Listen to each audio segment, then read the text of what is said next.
What is up, everybody? Liam Murphy and Davis Mattek back for the Davis and Liam show. We'll be doing these on Wednesdays where we talk about football, the upcoming week, best ball, really whatever's on our minds. Davis, first and foremost, how you doing on this lovely Wednesday afternoon? You're muted. Good start. Good start. Good start. I'm doing good. Wednesday is like a slightly more relaxed day for me, which is pretty nice. I pretty much every day of the week is just grinding away in the content mines, but Wednesday not so bad. We got some best ball data to look at. Man. Yeah, I don't love looking at my teams because I just think they all suck. Like I just look at a team and I'm like, well, that's never winning. That's not winning $1 million. So I don't like. You had me send you my highest scoring team, and I'm like, that team is ass. That team is excluded from winning. Well, we're gonna get to that. By the way, Davis, do you know how to turn off our nameplates? I know there is a setting to do that. I want to turn mine off because it's like blocking my face. I don't know. We'll figure that out. Yeah, go to the brand bar, and you can click the you can change how it overlays. All right, I'll figure that on my end. Speaking of working in the content mines, we're gonna kick things off here with a couple things I tweeted for us to talk about. First of all, I watched all of Hard Knocks, and I did not intend this tweet to get picked up by like normie Twitter. I tweeted out, basically, if you haven't seen this, CJ Stroud talked to Caleb Williams. Caleb Williams, got sacked a bunch, was really dismissive, tried to walk away. Stroud pulled him back. He's like, hey, come here. And Caleb didn't react well. And I basically said, saw this attitude, during Hard Knocks, didn't love it. I'm not panicking on him, but I don't love to see it. And I almost added in this tweet, like, as someone that's heavily exposed in best ball, I didn't start super into the Bears, but I ended that way. I kept on firing off DJ Moore at the 2-3 turn. I kept on getting Caleb. I was getting excited about them. But yeah, I was watching Hard Knocks, and I would just see him say things like, no, like, I'm not nervous at all, or just like be generally dismissive. So for anyone who's wondering, I wasn't trying to engage bait on this. Of course, DraftKings Sportsbook picked this up. Davis, I'm sure, is Arthur fisting over here. I know that's good. That's good from you. Yeah, I mean, I have a very different reaction from you. I more thought it was weird. Like, what is CJ Stroud accomplished? What gives CJ Stroud the right to be like, hey man, you're gonna be great in this league? Like, dude, you guys are the same age. Settle down. What I was talking, like, I wasn't even trying to talk about this interaction. Like, if I was in Caleb's shoes, I would feel the same way. Like, why are you doing this, dude? But I was more talking about how I saw him interact on Hard Knocks. Like, a little alarm bells would go off, and I'd be like, I don't love that, but whatever. Like, he's gonna be great. Because I don't know. I mean, did you see what Drew Bledsoe said about Tony Romo versus like Tom Brady, and how when Tony Romo became the starter, it was kind of like the Tony Romo show, no longer asking questions. And he said Tom Brady was more the opposite, where he would, like, even though Tom Brady was the starter, he kept on leaning on Bledsoe's expertise, asked questions. And I personally believe that, like, people who are going to be great, there's a level of humility. Yes, you believe in yourself, but you also keep on asking questions. You're curious. You try to improve. You try to take things from others. I don't know, man. Like, it would be hard to be Caleb. So much expectations on him. But yeah, that's my view on it. Go ahead, David. I don't know. It's like that is much more Liam territory than my territory. Like, that is not so much my brand. I am unabashedly pro Caleb. So anything that, like, that's just my base take, and I'm not moving. I'm like not moving off that take. I'm not reacting too hard off that take for at least a year. At least a year. Now for fantasy, it's not that great this season for our teams. We were big Rome drafters. I think DJ Moore is on my top page of exposures. Although weirdly, I think DJ is probably going to be fine because it seems like he's the only player that Waldron knows exists. But it's been 2 games, and Waldron is a big loser. So lots going on there. Yeah, a lot of people blaming the coaches there. I'm thinking there's going to be better days ahead. So I think we've had a weird start to the season. We're going to get to the best ball leaderboard tool is back out with Underdog releasing the data. You can find that pinned in my Discord under best ball resources. But for anyone out there, we're going to get to some numbers here. Alvin Kamara, off the top of my head, is a 63% advance rate player right now. The year I won BBM2, I only advanced 19 teams. That is a poor mathematical expectation. 25 is your expected advance rate if you draft 150 teams. So no, I'm not trying to be below advance rate. But I just advise you to breathe out there. If you have some bad advance rates, I have one guy on Twitter who tagged me, Herzig, Peter, probably yourself, tagged everyone because he drafted, I think, a lot of Alvin Kamara, and he's like, where are all these sharps now? I'd also advise that guy to let the season breathe a little bit, but hey, we're here to have fun. And then I want to get your input on this, where CD Lamb was paired with Devonta Smith nearly 16,000 times, a commonly 2-3 turn player. Guys like DK Metcalf, DJ Moore, you're looking at Lamb paired with them around 4,000 to 3,000 times. So nearly 4x lower to have that combo. And I think there becomes a time where we need to ask ourselves, how much do we value week 17 correlation where, okay, the finals field is only 500 teams, but let's say 4 teams make it into the finals with Lamb and Devonta Smith. Wouldn't you rather just have the Lamb and DK Metcalf team, the Lamb and DJ Moore team, where it's a 1-week slate for all the money and you're just inherently going to be competing against 75% less teams?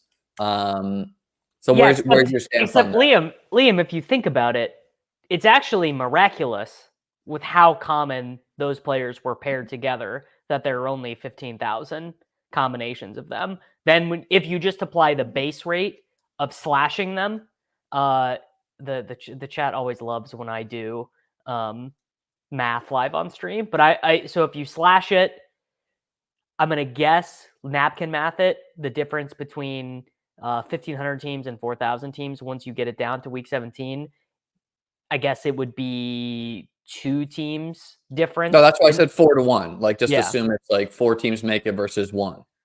Yeah. My take on that would be I don't care. My take on that would be it's not the field is not prioritizing it up. Now, I will say I didn't prioritize bringbacks that much this year anyways, because I felt that the market was bad in fantasy football this year.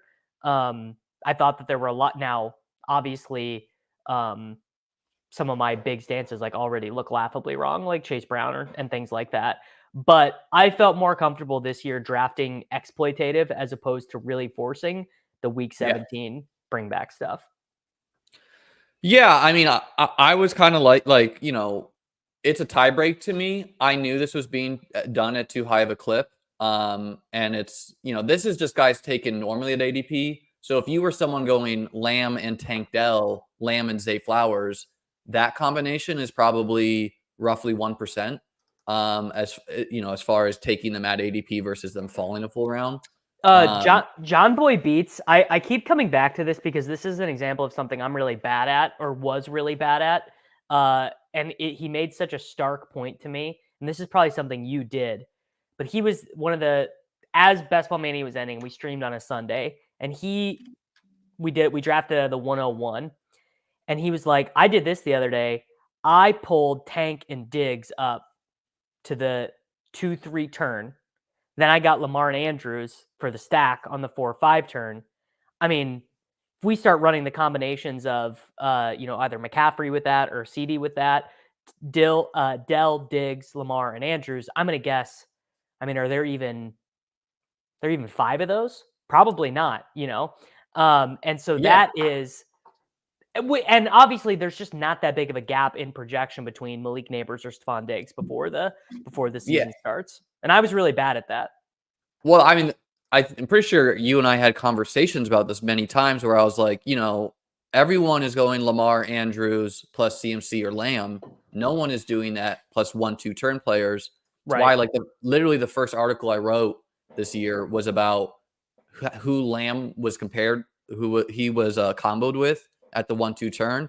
Now, it just so happens in a 1 week sample, Lamb plus Amon-Ra was effectively the nuts for week 17 last year. But we're just not always going to get that. Like, not sometimes you're going to get the bring back where it's I think Jalen Tolbert and AJ Brown. I think the people who spent all offseason complaining about getting the 12 were definitely right. Unless they nutted up and took Nico Collins there, then you're fine. No, I think they're wrong because CMC got hurt. So if you ran good, just not getting CMC, if you were going to go CMC, the only good spot to have gotten in the first round was the one where you took Justin Jefferson. The rest of them all seem kind of mediocre. I think, like, I don't think Jefferson is going to catch a 80-yard bomb from the 1-yard line every single week. Like, very talented football player, but he's a clear, like, come on, there's negative regression. Okay. Buddy, I don't think I know this is like your biggest brand thing, but like that's my I don't think he's going to be catching 99-yard touchdowns each week. Obviously, he will not duplicate the stat in that same way, but the whole concern on why Justin Jefferson was not the 101 was that he had worse quarterback play in years past through 2 games against. That looks wrong. I agree there. Yeah. The throw that Darnold made for the touchdown, I mean, obviously the throw itself was impressive, but the more impressive thing was that he was standing in his own end zone and he stepped up in the pocket when it was crumbling around him and threw the strike. I mean, that is not something I've ever really seen Darnold do before. Yeah, I think really there's going to be a huge separation of first-round picks where, first of all, we have several of first-round picks banged up or their quarterback is missing games in Tyreek Hill's case, who Tyreek's like a little QB-proof, but not as QB-proof as Achane is. And then you have like Ja'Marr Chase, who's just underperformed. I think he's going to bounce up. CeeDee Lamb, who has been like average, he's going to bounce up. Breece Hall's healthy. He's going to start smashing further. Bijan hasn't scored a touchdown. He's going to have better games. Bijan looks really, really good. Yeah. Jefferson will continue to go and then you're going to have like the Puka teams fall off, the CMC teams fall even further, etc. So I don't know, some interesting game theory discussions here. Would be interested on a guy like Leone's take on this. I think Hayden Winks is on the camp that it's done too much. And I don't know, it's like individual week samples. So yeah, sure. The year you nail Lamb and Smith going off for whatever, 80 combined points, you might be winning $1.5 million. But there's going to be other years where Lamb and DK Metcalf both score 40 and Smith puts up a stinker. I pulled some best ball advance rates on players who I think are it's 2 weeks. Some guys are too high. I think some guys are too low. Just some, I didn't pull everyone here, but Alvin Kamara, again, is at 62% advance rate. So that's doing a lot of wonkiness. Yeah, I mean, even the Josh Jacobs season was 48% advance rate. Yeah, Mostert was, I think, 40. So obviously, this is insane right now. You want to know what's really funny, though, that I think is that I suspect that the Alvin Kamara rate will come down to a massive degree, not only because he will regress a little bit, but also because of the old Sky Moore was a 10% advance rate player, which is that theoretically good best ball players were taking Sky Moore. And I think probably theoretically not bad, but not super sharp best ball players were the ones packing the Kamara bags, which obviously sounds like insane cope coming from me, who is not a Kamara drafter, but that is one thing that I thought. Yeah, like Kamara drafters were more likely to take Derrick Henry, for example. Who I think of all the healthy players does look like the worst pick on the board right now. Yeah, and I mean, Kamara just straight up looks rejuvenated. I don't know if this guy got stem cell, therapy or something, but he was looking slow. I always knew he could catch passes. I don't have no Kamara. I primarily was trying to draft him after ADP, probably 4 or 5%, maybe lower. But I definitely didn't see that. His expected fantasy points, again, I think was roughly 18. He scored 40. Chris Godwin is the wide receiver 1. I think Godwin's going to have a good year. That one I feel bad about. That one I feel bad for not having taking these Bears wide receivers and stuff every time over Godwin. That feels inexcusable and I should learn something from that. I was taking a lot of the rookies, primarily like Brian Thomas. Yes, the Bears guys too. And yeah, I agree. Like a little bit more humility there where we take the boring vet and not just rookie pill it. But I was also getting a lot of James Cook at the expense of Godwin. So it goes both ways, you know. Derek Carr obviously being pulled up by all Saints numbers here. J.K. Dobbins, just like, I mean, uber efficient, but that's going to come down. He's had 2 smash matchups. Yeah, I feel too. that was an example of me being Bayesian, where I like had like Humble. flat 0 of him through like 500 drafts and then started hammering Dobbins towards the end. So I do like that. You did that better than me. I was just like, nope, it's the Gus Bus. And I mean, Gus Bus is getting carries, but No, that Gus could go is to learning. 0 real Yeah, quick. Gus is learning. I think Gretsch just wrote about this in his stealing signals today, but like the Gus Edwards healthy scratch for Vidal is coming soon. Yeah. Maybe it's not week 3 because they're winning, but it is definitely because even Harbaugh, who like loves his guys and all that stuff, even Harbaugh wants to win games and wants to gain yards on plays where Vidal is not getting the ball, or on plays where Dobbins is not getting the ball. And even Dobbins, like we're not seeing him used a ton in the passing game where like, I don't know if that's Vidal, but I'm assuming Vidal can do that better than Gus Bus. And so Vidal's running, or Dobbins is running more routes, but Herbert only has like what 29 pass attempts through 2 games. Exactly. Like we've seen a lot of wonky game scripts where like the Bills are another example where like the Bills have been curb stomping people. So no, you're not going to pass the ball a lot in that example. Saquon, an absurd advance rate, scored 3 touchdowns week 1. He's not going to do that every week.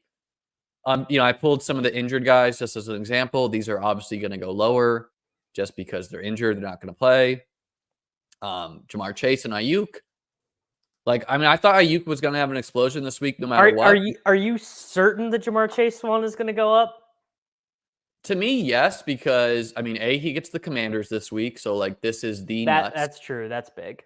And then, secondly, like, defenses still think Jahmyr Chase is important, right? And the Bengals are the only team who are, like, the pass-happy team, you know? So, like, they're like, not even the Chiefs are positive pass rate over expected. So, like, the Bengals, at least you have the pass-happy thesis alive and well. Yeah. I just, I mean, it brings me a great amount of joy to talk about how bad the Bengals look and how bad the vibes are there. Like, what was it? They should have beat the Chiefs, though. Oh, of course they should have. But I mean, what once the little brother, always the little brother for the Bengals there, right? But the more concerning thing is literally 4 hours before kick, Schefter tweets, "No long-term contract extension is not happening." Isn't that just very bizarre? Did you know, like I read earlier today that owners are allowed to basically like take out insurance premiums to like I just learned that. Get more cap space.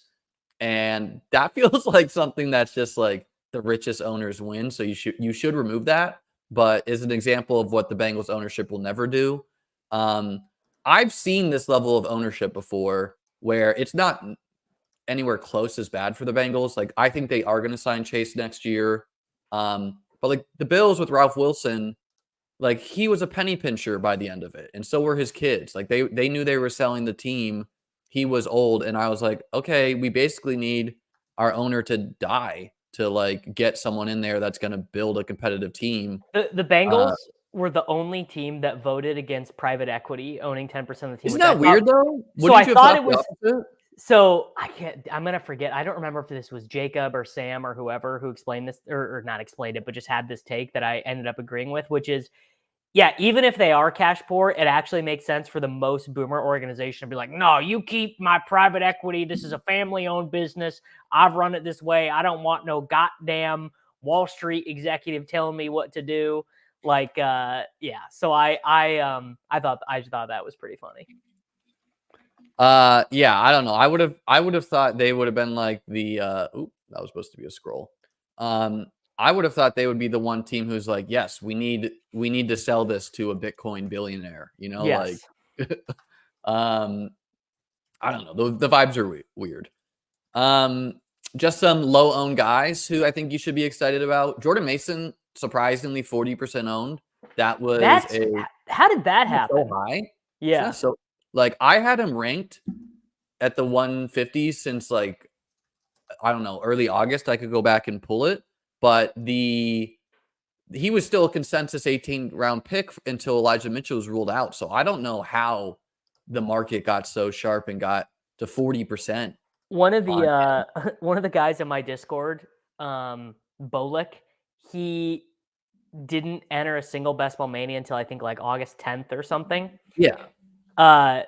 He did 150 slow BBMs, and he is the number one Jordan Mason. He took him. He has like 43% Jordan Mason. He just took him every time, which is This is like the people sick. who come into the chat and they're like, "Hey, I was in your pod last year and I drafted Kyron Williams because of you and knocked you out." Where it's like, yeah, I know I could draft all my teams late too and get some CLV, but like, okay, this year we got Mason, that's a hit.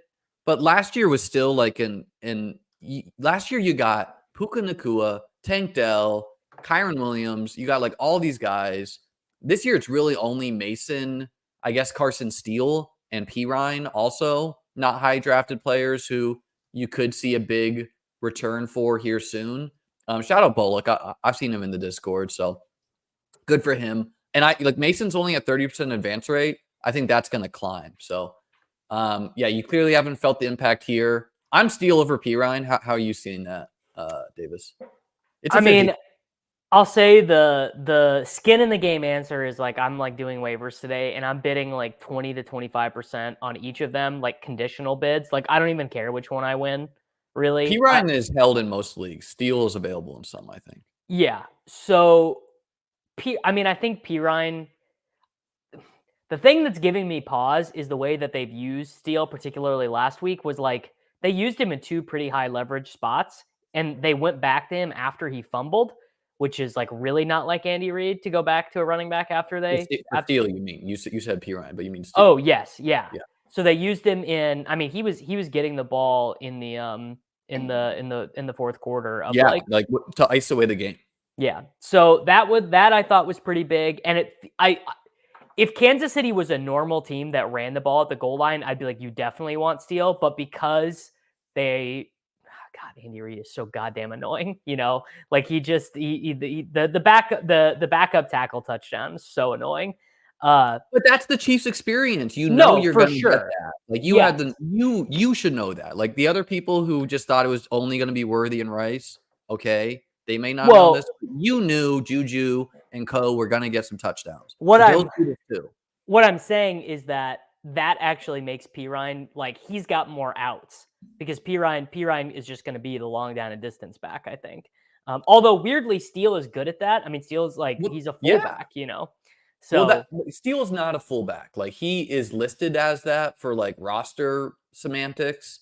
But what I have seen Steele go out for like a wide receiver bubble screen. Like, and okay, he wasn't targeted on it, but it's generally a good sign that they're at least putting him as a decoy to be a pass catcher. Yeah, P. Ryan will probably be third down back, but as far as like, could one of these guys seize the backfield and be, like I think no. Games? I think no one's seizing it. Probably not. But if someone could, I think it's Steele because I think Steele is unquestionably going to be the goal line RB. So you have touchdown equity. He's unquestionably going to get more of the rushing load. And then it's just a question of like, is he used in the passing game? Of course, CEH could return, which puts a fly in the ointment. I don't know if like signing Kareem Hunt matters at all as far as. So I got there's an update on that. They signed Keontae Ingram to an active roster contract instead of using a practice squad call up. He was on the team already earlier in the year. So he was on the practice squad, but there's a difference between signing a guy to an active roster contract versus calling them up from the practice squad. It's like more of a commitment, which leads me to believe that Hunt is not going to be active for a couple weeks. And by then, I feel like the team will probably have already decided on what their backfield rotation is. No, yeah. Kareem Hunt almost certainly a nothing, just like pure like emergency back. I slightly prefer Steele, but it's up in the air. And I don't know, guys. Like Pacheco shares, they're probably just dead, even if he does return, because No, he's either not coming back or not coming back at full health. yeah, that's like late in the season. All right, so this is bbmdb.com, stands for Best Ball Mania Database. I'm also hoping they can get something going for the marathon. Now, Davis, you are out advancing me, so we'll look at you first here. Might as well. We got the probably a bunch of teams I drafted with Reeves and Herzig. Honestly, let's. My advance rates are terrible right now, but I'm really not panicking about it. Dalton Kincaid has -3 air yards, bro. Dalton Kincaid is outscoring Travis Kelce. So how about that? Travis Kincaid or Kelce was a half yard and a bullshit foul away from 461 and 1. No, I mean, on a serious argument of Kelce versus Kincaid, I think it's a little bit of eye of the beholder, where Kincaid to me has been unlucky because he got kneed in the head and then it was a blowout. He got bracketed in the Cardinals game. Like, clearly much better days ahead there when the Bills actually have to pass. They got game, and they have a tough schedule upcoming, so they should. Kelce, it's more, we've seen it before. Now you got no Hollywood Brown. I think there's better days ahead for Kelce as well, but it's more of a question of just like what can he even be this year? Like, he's gonna. I mean, I definitely right now, if you offered me, I could just swap in Rashee Rice for every time I took Kelce. I would do it. Yeah, easily. Yeah.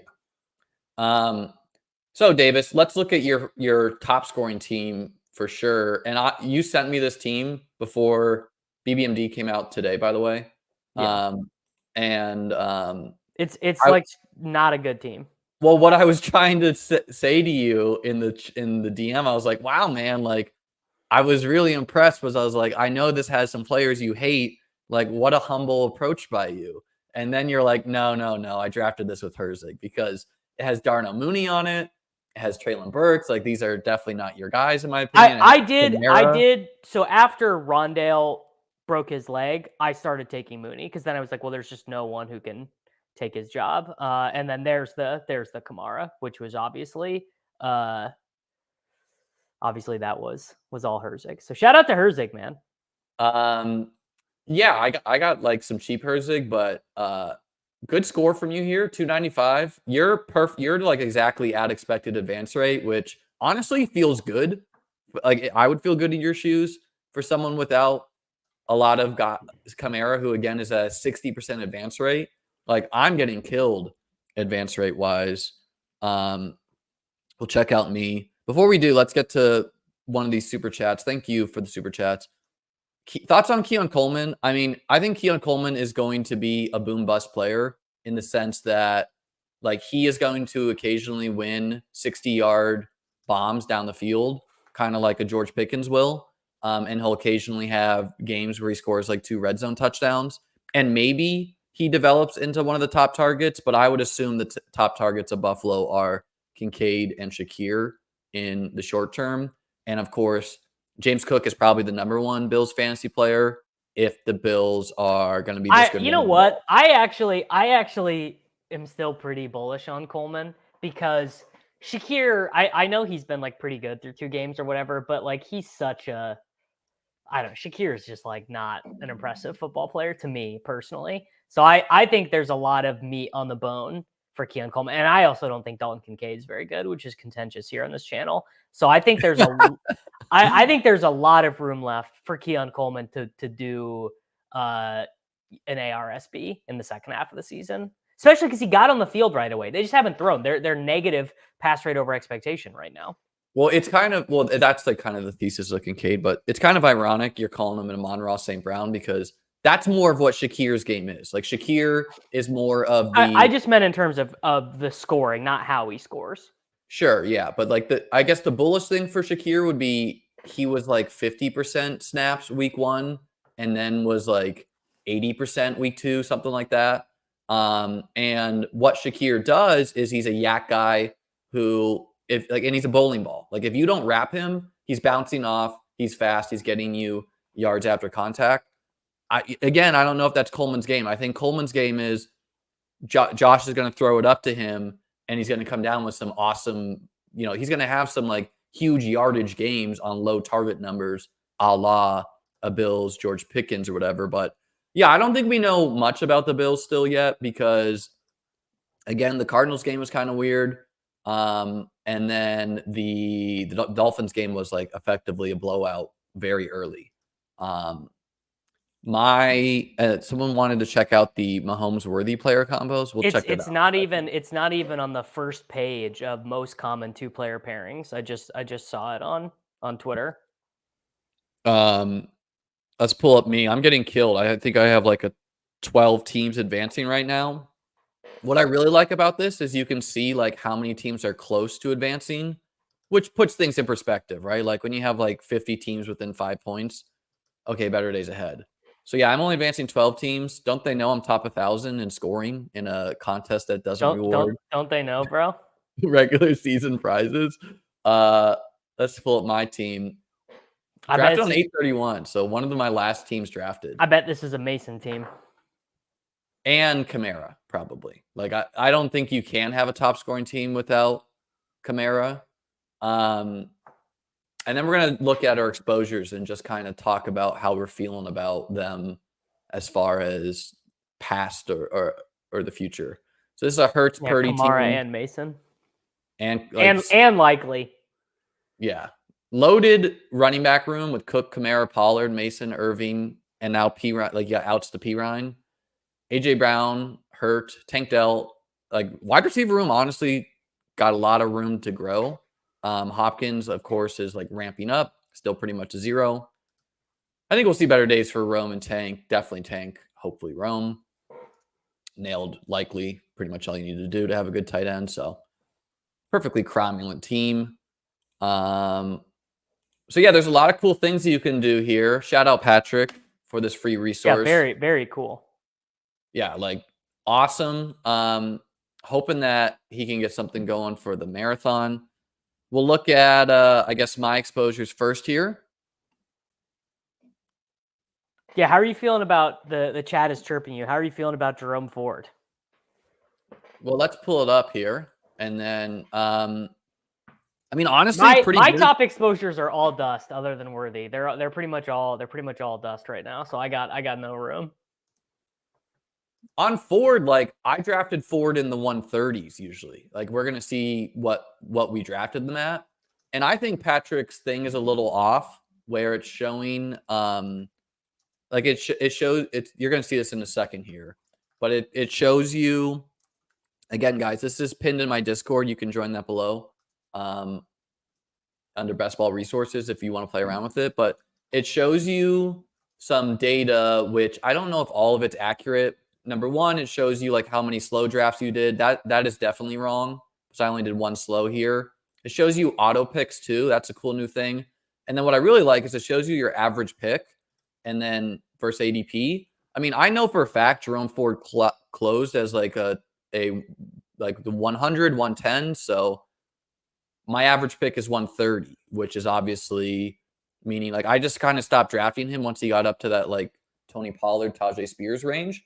But I mean, obviously you don't like that Foreman like straight up played over him. At the same time, Foreman fumbled the ball at the 1 yard line, and Ford still had an explosive play, which is like the whole thesis of Ford is that he's still going to be involved once Chubb comes back, and I still feel good about that. I don't know if Foreman is just going to be the goal line back now. Ford wasn't really a goal line back anyways, but still feel good about his explosive potential. I think he had like a 50-yard run or something in the game. Kincaid, I think better days ahead. Ray Davis, like even if an injury occurs, Ty Johnson's going to be in the mix there. No, but Ray Davis looked really good against the against the Dolphins. He does look good. He's not playing a lot, but you know, like, and that's the other thing I would say, guys, about your exposures. Like if you built a lot of 0 RB that doesn't have Jordan Mason on it or Zach Charbonnet, typically your advance rates are going to go up as the season goes versus down. Shakir, he's been producing. I don't know, feeling different. Coleman, no, I think that's fun. None of these guys are dead. I guess Ferguson's kind of dead. Moss, I feel good about that because I was kind of convinced. No, Moss is a good pick. But I was I have Chase Brown too, so like I wasn't firmly there. how much can he? The thing is how much can the dude score? Like, it's just like he looks awful. I mean, Brown doesn't look any good either, but they both. Oh, yeah, I would say that the Chiefs are like a legit top defense, and the Patriots defense is like respectable. So let's see the Bengals, like the Bengals against the Commanders. Like, isn't that a game where we're going to see a Bengals? God, I hope so. I hope they score like 39 points there.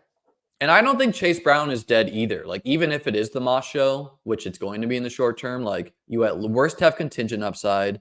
And again, like, if they're trailing by a lot, maybe they prefer Chase Brown's explosion, or just against the worst team, maybe they want to get him involved.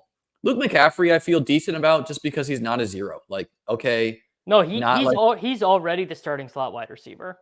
Yeah, like I feel good about that. Aiyuk, better days ahead. I'm bummed that Debo got hurt. I drafted him too. Yeah, because that one. Debo's gonna be on the top of my page. I thought Aiyuk was gonna, like, we saw Jameson Williams smash the Rams. We saw Marvin Harrison Jr. smash the Rams deep. So I was like, okay, this is Aiyuk's week. But now he's obviously gonna get more attention. Will Shipley, I mean, you feel good in the sense that valuable spot if Saquon goes down, but that's probably what it takes. And Kenneth Gainwell also seems like ahead, but if something happens to Saquon, I think both would get involved. Rome's drop touchdown hurts. Braylon Allen, you feel good about. Braylon Allen is a smash, yeah. You feel good about Jalen Wright. Like, we already are seeing the thesis. Dolphins are going to be worse. Zay Flowers. I don't feel good about Jalen Wright. You don't feel good about week 2 and he's already in the mix to be this, like, you know, okay, he's behind Achane, but Mostert is injured already. That was the thesis. Like, but now Mostert's got 10 days to get back, and I mean, I don't believe Jalen Wright. Like, there's been this pattern matching thing of being like, oh, Jalen Wright is just the new Achane. I am of the belief that Achane is a singular special player that can't be duplicated by a guy who was like just okay at Tennessee. And perhaps more importantly, Hill and Waddle were not playing in the fourth quarter. And they were like, we don't even trust Jalen Wright to close this game out with Skylar Thompson in there. Let's just do more Devin Achane. Well, so I'd say 2 things on that. Number 1, Achane mopped up in garbage time last year, where like he got a lot of points in garbage time. And maybe in the back of Achane's head, he's like, you know what I don't want to have happen? I don't want this guy to come look good in garbage time and do what I did, you know? And more likely what occurred is that McDaniels knew that, I mean, A, Tyreek and Waddle are less replaceable than any running back, even Achane.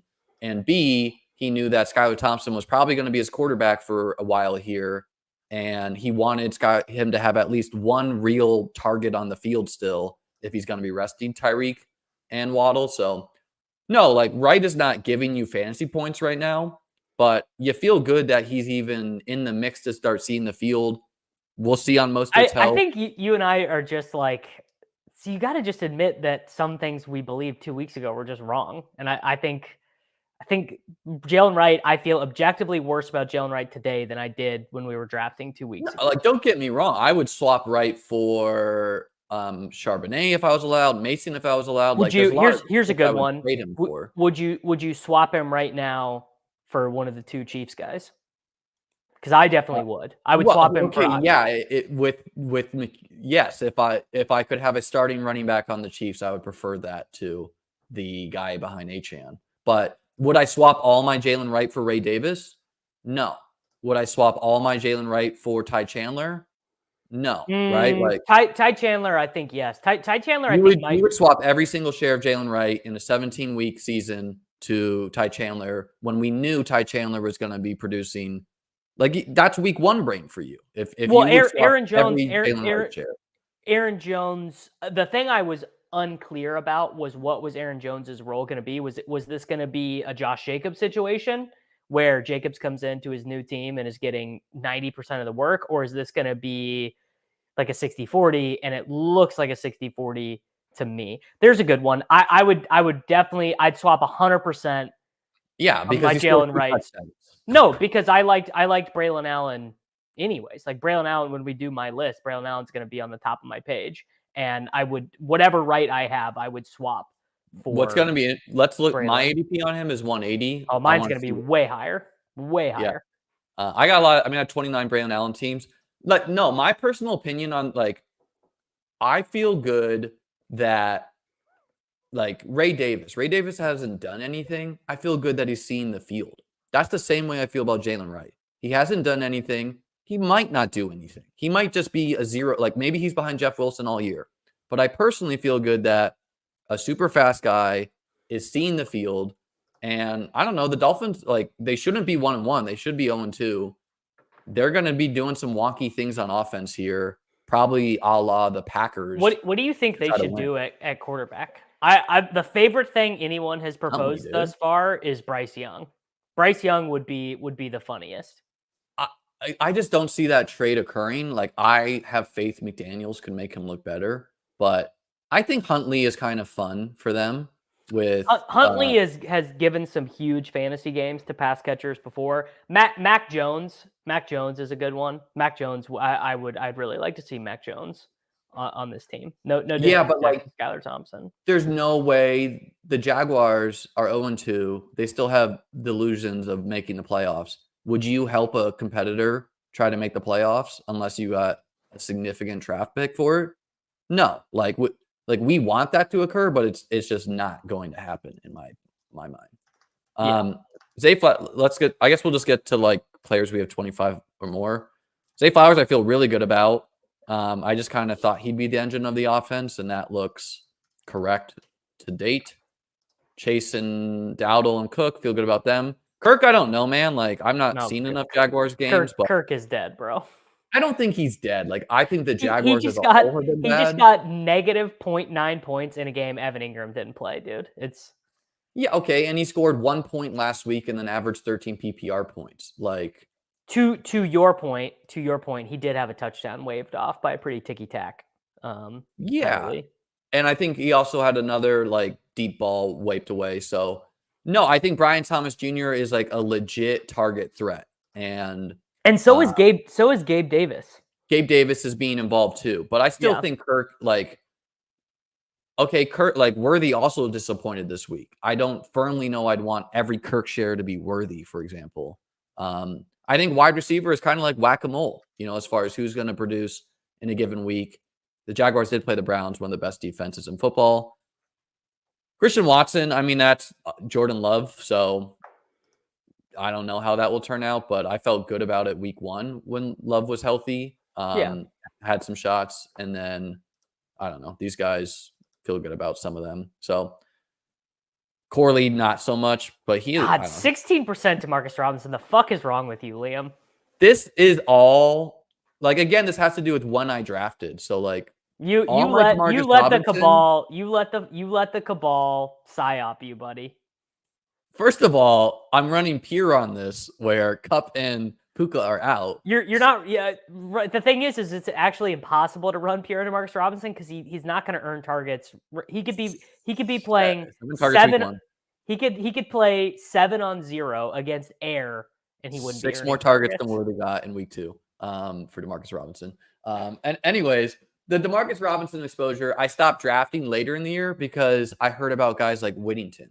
And so I was like, okay, like there's at least someone that could usurp him. I hadn't heard of Tyler Johnson. I didn't think he was like a legit threat to be playing. I didn't think he was a legit threat to be playing, but I've been enamored with that dude for a long time.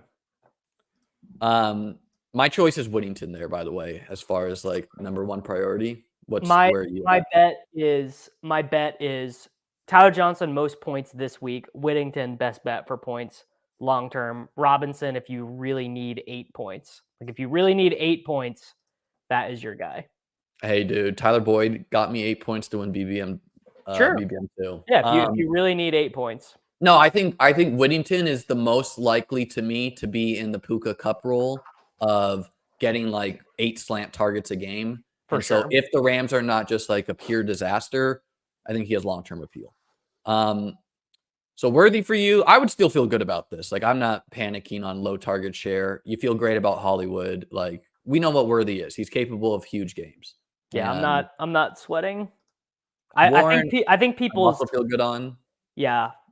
It feels weird. Like people are seeming to be like, oh, Worthy's totally dead, but that's not been my. Hell yeah. No, I mean, I don't have this much Worthy at all, but like I think Worthy can put up 50 points in a singular game. Not many players can do that. Yeah. And we've seen what that can do for advance rates too. Alvin Kamara, 60%. Chase Brown, okay, you don't feel great, but better days ahead. I mean, Chase Brown is just Braylon Allen now. That's all. It's just he's probably a little worse than that. Just or he's Blake Corum, who's also on my list. Like he's just a handcuff now. That's fair. I think the Chiefs being so pass happy is like a little weird. Like, should we have cared about that for the running backs? Like, I wanted a lot of Zach Moss, partially because I knew they were playing the Broncos week 17, and I thought the Broncos were going to be ass. And so I was like, who could score 100 yards and 2 touchdowns? Probably Zach Moss. But if the Bengals are just going to pass it, really no one's racking up yards on the ground. They could score on a dump off, but yeah, the interesting thing about the way they use Chase Brown is they use him in passing situations. He runs routes, but he's never asked to pass block, which, I mean, that can really go one of two ways, but yeah, I mean, Chase Brown is he's a bit player. He does not matter for fantasy football right now at all. Rusty nailing it. Only drafted Zach Moss because he was a Bill. Hollywood, that one's rough. What can you do, man?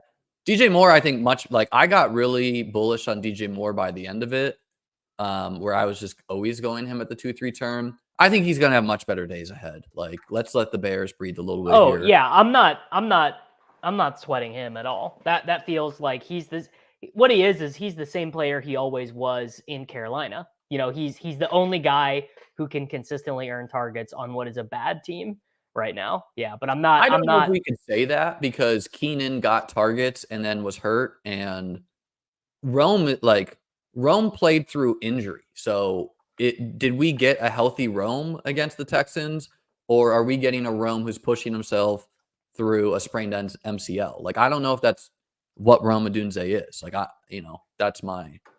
In the short term, though, yeah, he's the most likely guy to pop up for big games. Yeah.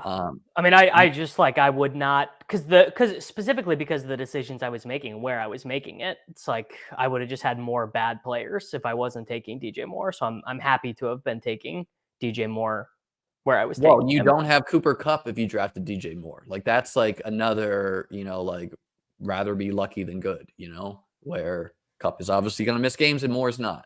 Wicks, think you ran hot to get a Malik Willis touchdown, but I was not declaring Wicks dead week 1 as someone that didn't draft a lot of him. I still think Reid and Watson are the he's pretty dead. He's pretty dead. He's Chase Brown at wide receiver. But that's a lot different when your quarterback is Jordan Love and you can catch an 80-yard bomb. And I saw him slip 3 or 4 times on that.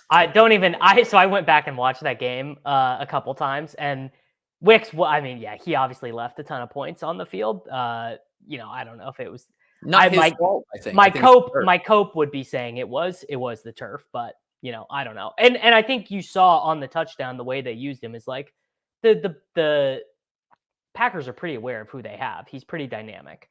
Yeah, I actually don't know why they play him less than Watson.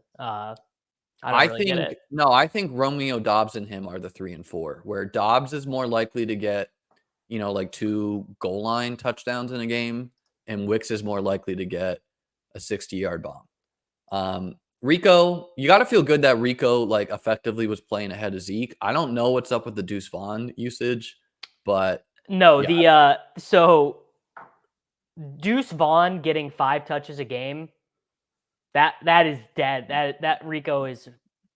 He's not dead, man. The Cowboys got blown out. Well, I don't know if it will continue, but the thing is Deuce Vaughn gets used. Deuce Vaughn gets used the same way that it's obviously. I'm not making this comparison, but I am going to make this comparison. Darren Sproles, where you never wanted Sproles pass blocking, so he would only play 17 snaps a game, but he'd get the ball on 60% of his snaps. That was the exact way that Vaughn was used, and it makes sense from a coaching perspective why you would want to do that with Deuce Vaughn, because you're not getting anything from your wide receiver, or you're not getting anything from your other running backs, so you just need to try and get some space And That's a positive from Doom here. The thing is you don't want any running back in a 3 running back rotation. Nate, what running back? I do you don't think want? it is like Deuce Vaughn barely played though. I thought he looked good when he barely played, but I think the bigger thing for Dowdle and the Bengals pieces is if these teams are going to be so pass happy, when are the running backs scoring? But I don't know, man. I think the Cowboys will get it together. Blake Corum, like I would feel similar to Wright. No, but you but got to much feel worse. way worse about Corum because the Only Rams because the suck. offense looks so bad. It is why. Like I could at least copium it to Wright levels, if not for no. Corum is Jaleel McLaughlin value level now or whatever, where it's like he just can't even if Corum played 80% of the snaps, how many points? What that dude? Achan's not one of your number ones. Like, what are you doing? I don't know for real. Honestly, I ended by the last couple weeks. I was just taking Achan at the 1-2 turn. Well, so I don't have as much in BBM. Keep in mind, I ended up doing a bunch of like the last 75 of my BBMs were streamed drafts where they were all with other people. Yeah, Cabal members. Rice is a smash. He's like, I mean, if we were, I wanted to fade him for game theory reasons. Yeah, he's a first. But I wanted him in like main events as far as like a league winner. He's like borderline a first round pick in fantasy. I don't even think. I think he'd be like the 10th pick or something. I think he'd I don't know. Because like Achan, Gibbs, I would probably value the running back. Saquon's going to be a first round pick. I guess Cup was, but now he's not. So a smash, Braylon Allen. You got 3 more teams. You only have 3 worst ADP there. Again, I don't know how pure this average pick stuff is. There could be some wonkiness still being worked out. For sure. Burton, I would feel good that he's at least seeing the field. I mean, he got on the field. He got on the field and got 2 targets. So I had a week ago, I had written Jermaine Burton off. I was like, I will see you next year, buddy. Yeah, I mean, the thing is T. Higgins is coming back though, too, which is like. But like we also have the assumption that a 3rd round pick is going to get involved more, and Trenton Irwin probably goes to 0. So it's probably going to be like Yoshi Voss and Burton as the 3 and 4 eventually, especially with the Bengals being, 0-2 here. Like they need to win. Noah Fant, I think the thesis is there. The games haven't come, but they will. Yeah. I think we should talk about Mahomes because I was of the camp that it's hard for expensive pocket passers to get there. Like Mahomes is expensive Stroud, who is expensive Joe Burrow, who's expensive, Dak Prescott. Right. How are you feeling about the Mahomes bags? Of course, it's 2 weeks. He's going to have big games, but at what you spent a 4th round pick to get Mahomes usually. Of course, you were trying to correlate.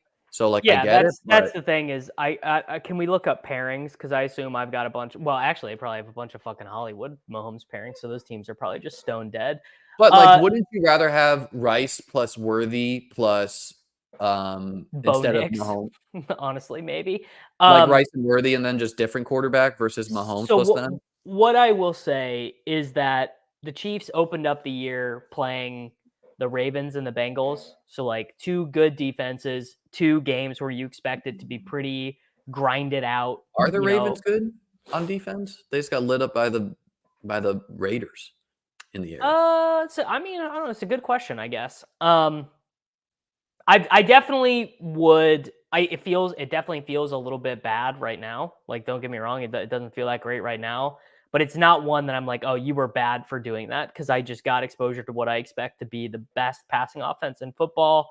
I guess they're not the New Orleans Saints though.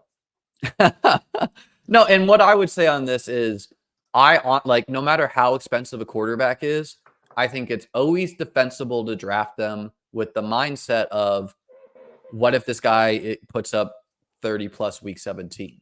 My personal stance is though, like when you are priced around Lamar, Hurts, and Josh Allen, who don't need to have good passing games, that's too expensive. So like, I don't want you as an advance rate piece. And I don't like your matchup against the Steelers as far as like a high scoring game where the Steelers, I know, are going to try to run the ball and shorten the game and shorten possessions, etc. Could Mahomes smash? Yes. But I don't know. I would rather have Rice plus Worthy on the same team, no Mahomes, and then get a different quarterback in there. Achane, smash, first round pick, and also like pretty QB proof. Like Skylar Thompson, like you might want Skylar Thompson if you have Achane. He targets the running back at like 30% historically, and now he has Achane. Yeah. Wish I had more.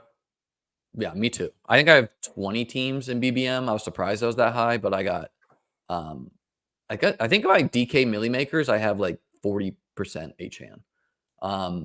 But I did those all like the last couple weeks. Rome, I think there'll be better days ahead there. Jefferson, we know you're feeling great about.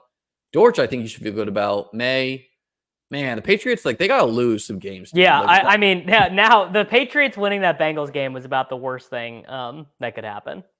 And like Brissett, every time I look up, I'm like, Brissett eats a nasty hit. I'm like, oh, we're gonna see May. You know, like rooting for Brissett and his family, but come on, let's see May. Yeah. Cup, wow, bro, I didn't know you knew ball. 2016. Oh, I was a big Cup guy. But yeah, he's dead now. Which I think you just basically every Rams player is a 0. Stafford's a 0. I think Kyron is honestly even a 0. Like their team total is less than the Steelers this week. Like they're just a dead football institution. Yeah, the O-line looks rough. The defense looks rough. Bowers smash, Debo get well soon. Gibson, he was playing. Like I think it was kind of fluky. I think he scored 10 points because he had a big long run. Yeah, but, I mean, we know what we're doing there. And at worst, like seeing how involved Ramondre is, like if Ramondre misses games, like yeah, you could get that. He and Chase Brown are the same thing now, just handcuffs. Kelsey, that's like Kincaid. Just I'm not sweating. The only tight end that I'm actually sweating right now is Andrews because Andrews might just be different physically in a way that I didn't anticipate. But yeah, Kelsey, it is what it is. Interesting that I guess I have so much Stafford because I have so much Cup. I just wouldn't have guessed that I would have had that much Stafford. Yeah, I think Kelsey is helped a little bit by Hollywood missing the season. Like he's at worst going to be the third target. He's going to have big games. And I view him the same as like Kincaid, where it's like, I don't know, man. The Andrew stuff, he had a better day, but I was worried about the tightrope. We'll see how true that is. Anything else you want to look at here? Roster combos? No, it's just so depressing. You want to look at any low drafted players? Name some players, Chat or Davis. No, I did. I want to look at the combos because I didn't see where Worthy and Mahomes was because it's not in the top 20 most common pairings. And I want to see if I'm one of the top drafters of it. I hope I am. No, I'm not. Are you Doozy? Okay, that guy, Doozy, wherever you are, you know ball, brother. Doozy is watching this right now. We know it. Doozy, tell us in the chat. Yeah, I'm not even. That's just so embarrassing, dude. I guess my version would be Allen and Kincaid. But I didn't I don't know. I have Allen, but he was expensive, so. Renegades. Who is that? That's he's he drafts pretty extreme. I see him in all the rooms. I'm 11. Get those numbers up. Anything else? How about Chase Brown and Worthy? You got to be top of the list. How about Chase Brown, Worthy, and Dontavian Wicks? I bet I'm number one on that. Got to be number one. These three guys. Oh my God, Bobby Gomes. Rotogrinders own Bobby Gomes. I guess mine would be like Moss, Kincaid, and maybe Jerome Ford. I don't really know. No, wow. I'm not even. Just Moss and Kincaid. Brutal scenes. 9. What if you need these guys? Anything else? You know what I would do right now? I'd trade every Rome team for a JSN team.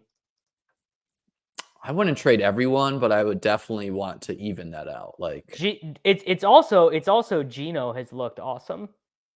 Yeah. Let's who is the Jackson Smith Najigba bull? Let's find out. Cleveland. Slime And Santana. Slime Santana. He watches these shows. shout out Slime Santana. Any other players you're curious about? See who the #1 Drake May drafter was. See if it's Karain or Sacrilegious. It's never gonna be one of those guys. It's always gonna be someone who listens to a stream and like far one ups them. You know, like Yeah. I was really into Jordan Mason, but then you have guys like Bolick who save all their bullets and you know, they're like, oh, good point. I haven't drafted any teams, so let me go get that guy. Yeah. Kind of surprised the number is as low as 58 for the #1 drafter, you know? Drake May. Slime Santana, man. Daily Rojo. Pat is for real, dude. Pat knows ball. 70 and Sacrilegious has 58. How about Kendrick Bourne? Because I think he can be something, man. Especially with the wide receivers not generating targets. I'm hoping. I was gonna say I hope my name doesn't show up on Kendrick Bourne. I have like 12 teams or something. I'm somewhere in here. Hey, look at us, dude. God, look at us. Look at us. People think we're so different. We're not so different, you and I. If you don't have 12 Kendrick Bourne teams, are you even living, guys? No, definitely not. If you don't have 12 Kendrick Bourne teams, you are most definitively not living. People, dude, if I could just copy and paste my best ball exposures from last year to this year, I had a lot of Alec Pierce, I had a lot of Jameson Williams, I had a lot of Jackson Smith. I don't know, don't have as much as them. Alec Pierce on 1899 teams. So guys, the way you can do that, like for example, Jordan Mason is found on if we refresh this, 23,396. So what you do is you look up a player like CeeDee Lamb, who was drafted at 100%, and then you divide 2396 divided by 56056. And you get 42% Jordan Mason drafted in the contest. So that's how you can figure out how many times he was drafted. Man, can you running so hot to get CeeDee Lamb this amount of times? Hit him with the gritty. Shout out. CeeDee Lamb was my 101, and I only have like, I don't know, barely any. Let's do some down bads before we move on, Davis. Christian McCaffrey. Pour one out for these guys. Here's a down bad for you. Had the worst Monday of their lives the other day. AOL 19. 121 price. Yeah. That's crazy, dude. That is nuts. That is truly insane. Any down bads you want me to look up? I guess Tua would be one. Tua, yeah. That's crazy too. That's insane. Yeah, that seems legitimately insane. This guy has one of the highest advance rates in the contest too right now, because he's got a lot of Kamara. Let's find our Kamara bulls. Takes one to know one, I guess. This is the opposite of pour one out. This is a fist pump. Better than AOL. That's hilarious. Hirsch, dude. Wow, and Wizard. Any other pour one outs here, Davis? Do that one. Do Kamara with Mason. These people are crushing. Also, I want to look at J.K. Dobbins. I want to see the J.K. Dobbins Bowl. Cold Drinks has got 7 of them. And wow. Mifitlia. Dobbins. Shout out to anyone who Swedish woman fan. I mean, got good taste and good draft picks. Like, that's so funny. What a wild name. Jahmyr for the down bad. That's a good one. I mean, I was gonna say who's doing this though? God damn. Jahmyr White, Kyle Pitts. Kyle Pitts is a down bad one. Pitts is down bad because it's like with Kelsey and Kincaid, I can make cases. Yeah, you can't make a case. With Pitts, it's Bitcoin, Hirsch, and good luck. That guy Bitcoin is in like every battle royale I do. Yeah. Christian Kirk. Christian Kirk's not that level of down bad, man. But I think he's just as down bad, honestly. Okay, how many PPR points will Christian Kirk average this season? I don't know, like 11. that like he was 13 last year. So like that, if it's 11, he's not down bad. If it's 7, that's down bad. Christian Kirk. Any other down bads, chat? Deontay Johnson, Puka. Deontay Johnson just got saved. Puka's more just unlucky, man. Yeah. Let's look at Andy Dalton. I think down bads more have to do with process versus running the injury. There are 3 Andy Dalton teams, and Waldman did it twice. Dude knows ball. Russell Wilson. Oh, that's a good one. Let's do Fields and Wilson. Okay, Fields, dude. I put this tweet out the other day. How many games above 25 points this season? Because we're not seeing fantasy goodness from Fields. What's your number there? Wait, say that again. How many games will Justin Fields have above 25 points this year? 3. I mean, that'd be pretty good in only 15 games left, you know? Yeah. Wizard has got Tua and Russell and Kamara. So that's a perfect example of some give and take. Let's look up FFB Wizards, where we brought up Kamara being a super high advance rate guy right now, but they're also more likely to draft Russell Wilson. Okay, so this guy's got Tua, Darnell Mooney, Marvin Mims, Alvin Kamara is keeping everything afloat. Look at these exposures. Russell, dead. It does just go to show you. Odell. Nothing is solved yet. You know, if the guy who just took 30% of Odell Beckham Jr. also has 60% Alvin Kamara, then maybe it's going to be okay. And what did we say? The Alvin Kamara guy is a Derrick Henry bull. Yeah. You know, like we knew these things. He does have some good players though. Jaden Reed, Johnny Woods, pour one out. Hopkins, of course. Kate Otten. Well, I'd hope he had some good players.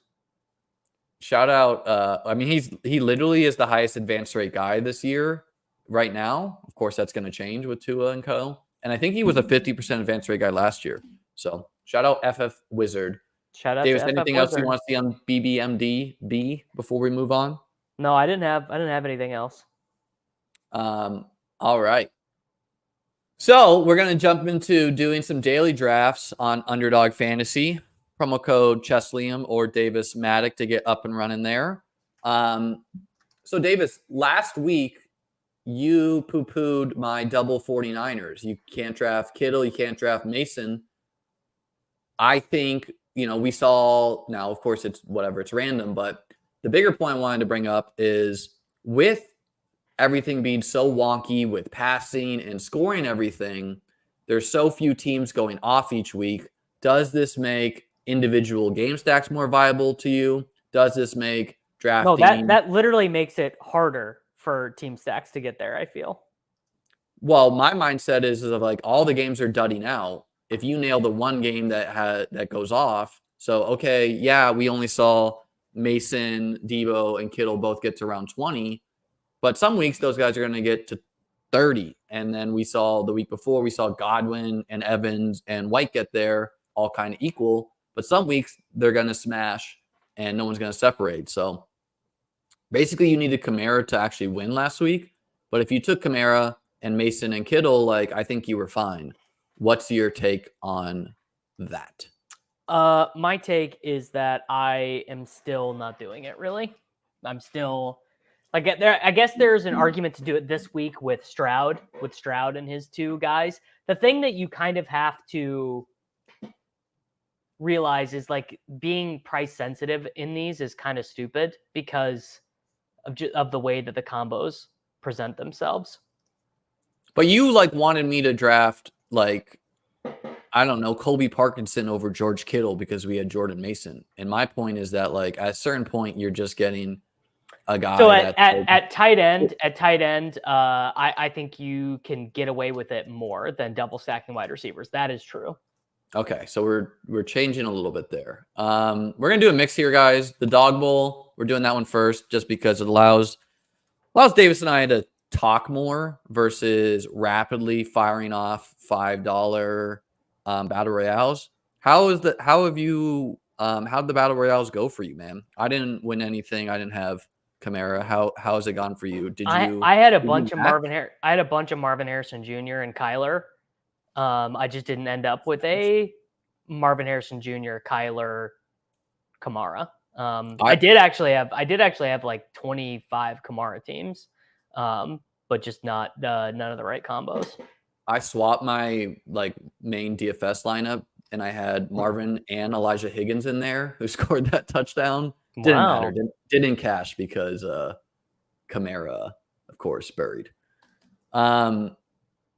So, and I'm assuming we did not win the dog bowl for the one we split last week. No, that's a good. It was ass. Homer thinks 69. That must have been Soccer Dave's burner over there. One thing I know about Soccer Dave, he doesn't have enough time to be running a burner account. Soccer Dave. I don't know if you saw this, but one of the features they let you see is how many times you drafted with someone, like your buddy list. And oh yeah. So I looked up your buddy list just out of interest. You know, of course it's Pete and Soccer Dave, both at like 14 teams. So probably JGFC. Up there. He is like in Pete's, like, you know, Pete's of course streamed all his drafts or most of them, so he has like an insane buddy list. Yeah, my buddy list is like, Davis, you and I actually drafted 3 times against each other, twice randomly in the morning. I was gonna say kind of randomly jumped on, and then we did the one whatever it's called. The Rams are saying they're not putting Cup on IR.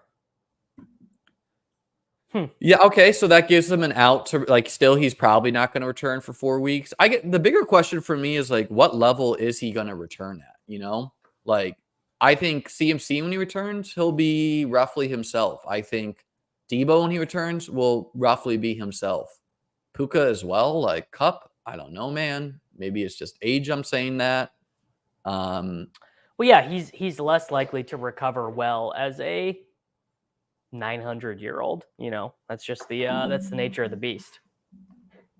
It's pinned in my Discord, Brian. BBMDB. BBMDB. How do you think the Andy Dalton era is gonna go for? I mean, it'll definitely be better. The thing that I am hoping for myself is that Xavier Legette gets to have a couple ceiling games, because I believe that is the only Panther I drafted more than like 5 times. Yeah, I got Legette. I'm kind of like my best ball mania exposures. I thought I drafted a lot of Jonathan Brooks, but apparently not in best ball mania. I drafted him more on like drafters or whatever. So I only have like 4 or 6 teams, but I think Brooks can definitely be a smash later in the year, especially if the offense is somewhat functional. Like, okay, smash, maybe not, but scoring you 20 points, you know? Well, I did one of these earlier in the week, and Achan's ADP was like in the 2nd round, which I thought was kind of crazy. Yeah, he's like 7.5 right now. Yeah. Quite like Zach Charbonnet on the other side of this game too, where I wrote about this going into the year. The Dolphins front 7, they lost a lot of talent. They got just straight up bullied against the Bills. They got killed, man. Yeah. And so even though Charbonnet's not really been efficient, I think he's a pretty decent dart throw. Minnesota, we know, likes to blitz a lot, so I'm definitely going to be looking up who the Texans historically targeted last year versus the blitz via Nico or Tank. I think they're pretty equal in my memory, but I don't know. Where are you feeling at the 110 here? I think we got a lot of places to go. We can go. Running back is really brutal this week. Scrolling down at running back is super brutal. It gets thin quick. Like Pollard's good, Charbonnet's good, but yeah, I hear you there. Where it's like, I mean, even Swift against Indy, man. Like if he doesn't go to 0, they've gotten destroyed on the ground. But I'm assuming you're saying you want a tie break towards Gibbs. Slight tie break towards Gibbs. A-Chain would have been who I really wanted, but yeah, I think Gibbs is who I prefer. Yeah, I mean, honestly, I like Detroit seems like a really good run defense, and getting ahead of the, I mean, this is not DFS, so, but like getting ahead of the Marvin is still super expensive in DFS land, so he's tempting, but yeah, I don't need to be convinced on Gibbs, really ever. I like to see that he's getting these targets. He's gonna have some blow up games. Maybe we get it this week. Yeah, this format, I'm not nearly as good at this. We'll get into the rapid six mans in a little bit. Well, I think this is more of a player takes game. Like this is more of a this guy's gonna have a good game, this guy's gonna have a bad game format, and Battle Royale is more of a structure theory game. And I've just been spending so much time thinking about that. There's a lot of game theory in this. Like the bigger the draft, actually, I don't know. Like there's game theory in both. But why does this guy go Kyler and Smith? I don't know. McBride correlates. We're going aiyuk. Aiyuk's in a smash here.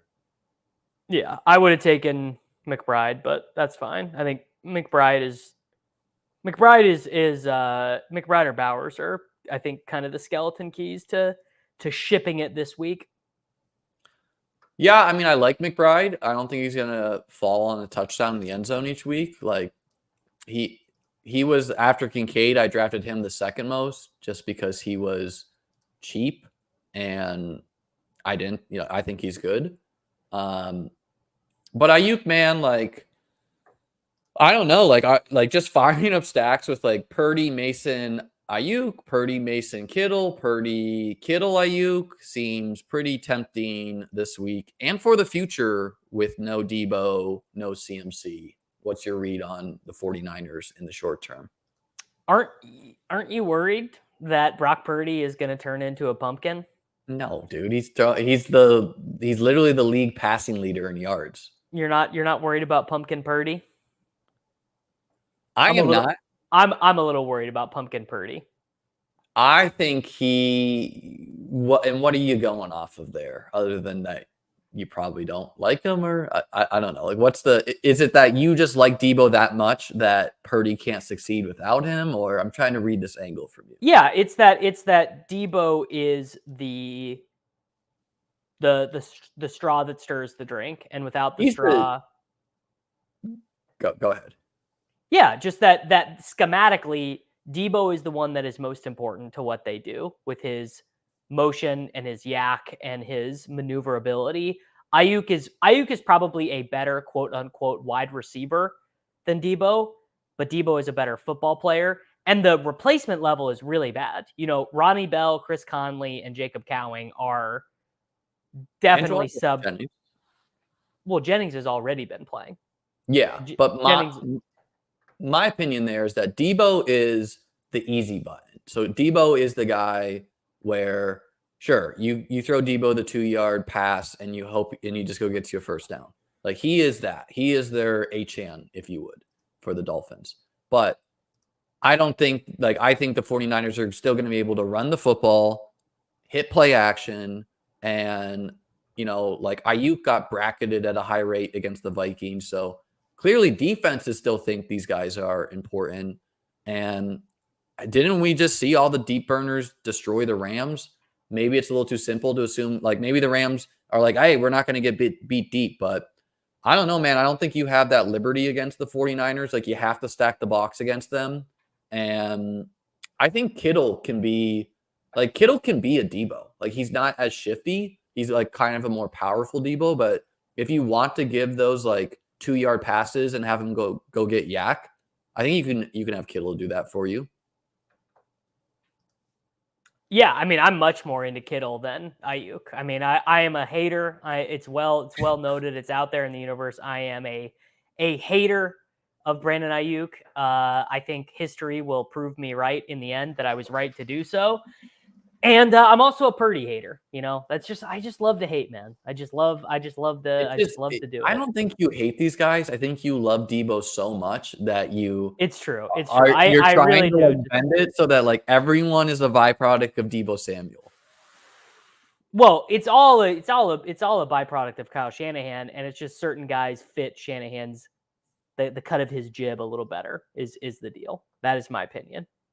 And I think Jacob, like, really unfortunate Ricky Pearsall was shot mainly because he was shot, but also because we don't get to see him play football where right. But like Jacob Cowling, man, like there was a little bit of rumbling about him. So I wouldn't be like, he kind of profiles, I guess, more as like a aiyuk guy. He was a really good college player, but he was a 5-year college player and he's really small. I would take Tank Dell over Waddle. I would take. That's very close. That is very, very close. With the QB injury, I don't think it's that close for me.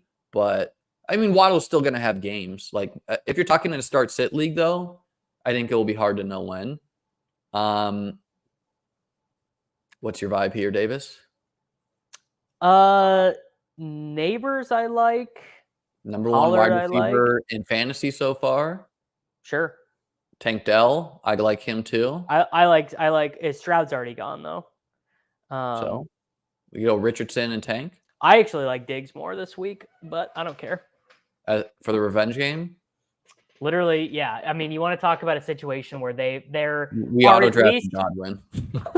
Classic. There are definitely 3 plays that are being scripted up by the Texans coaching staff this week that is designed to get Stephon Diggs the ball. Yeah, probably. Like I know Tank will have games. I think Diggs will have games. I still think Diggs is third on the Texans for the season. Yeah. I think I believe that. I believe that as well. Are you cool with Purdy here, or would you rather go? No, like I mean we made the bet. You gotta don't think you want, because the other thing with Aiyuk is he's not gonna get there on 4 receptions in this game. I don't think so. You're gonna kind of want to bring some volume, which I don't know, man. Didn't we see Marvin Harrison Jr. get there on 6? Like, I mean, I'm sorry. He did that all in the first quarter. Sorry to tell you this. Brandon Aiyuk is not Marvin Harrison Jr. Oh my God. How many yards do you think Brandon Aiyuk had last year? I know it because I ran a filter the other day for wide receivers with over 1,300 yards and less than 110 targets. Yeah. Okay. So he had 1,300 yards last year, and he's just this like cast off to you. No, he's a really good player, but again, kind of perfect circumstances. The volume is going to have to go up. This was a pro Purdy argument, not an anti Purdy one, which is that the volume will have to be a little bit higher. Let's pull up the top 10 passing quarterbacks in yards in the NFL. But before we do that, let's both guess because I've not looked it up. I do know who number 1 is. I don't know who the rest are. So Purdy is 1. 2. I assume Carr is in there. Yeah. Yeah, Carr. 3. I really don't even have a guess. Yeah. Stroud.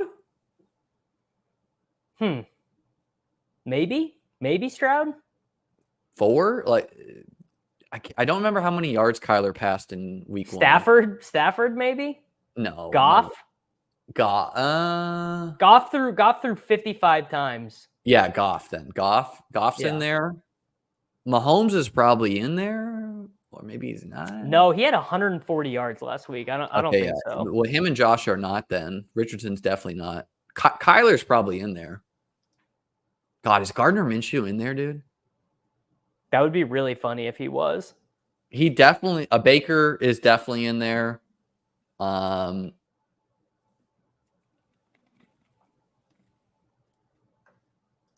Baker is in there. How many 300-yard passing Geno's games? How many 300-yard passing games? It feels like none. To me, it feels like no 300-yard passing games have happened. Stafford, yeah, he's number 2. 33. Wow.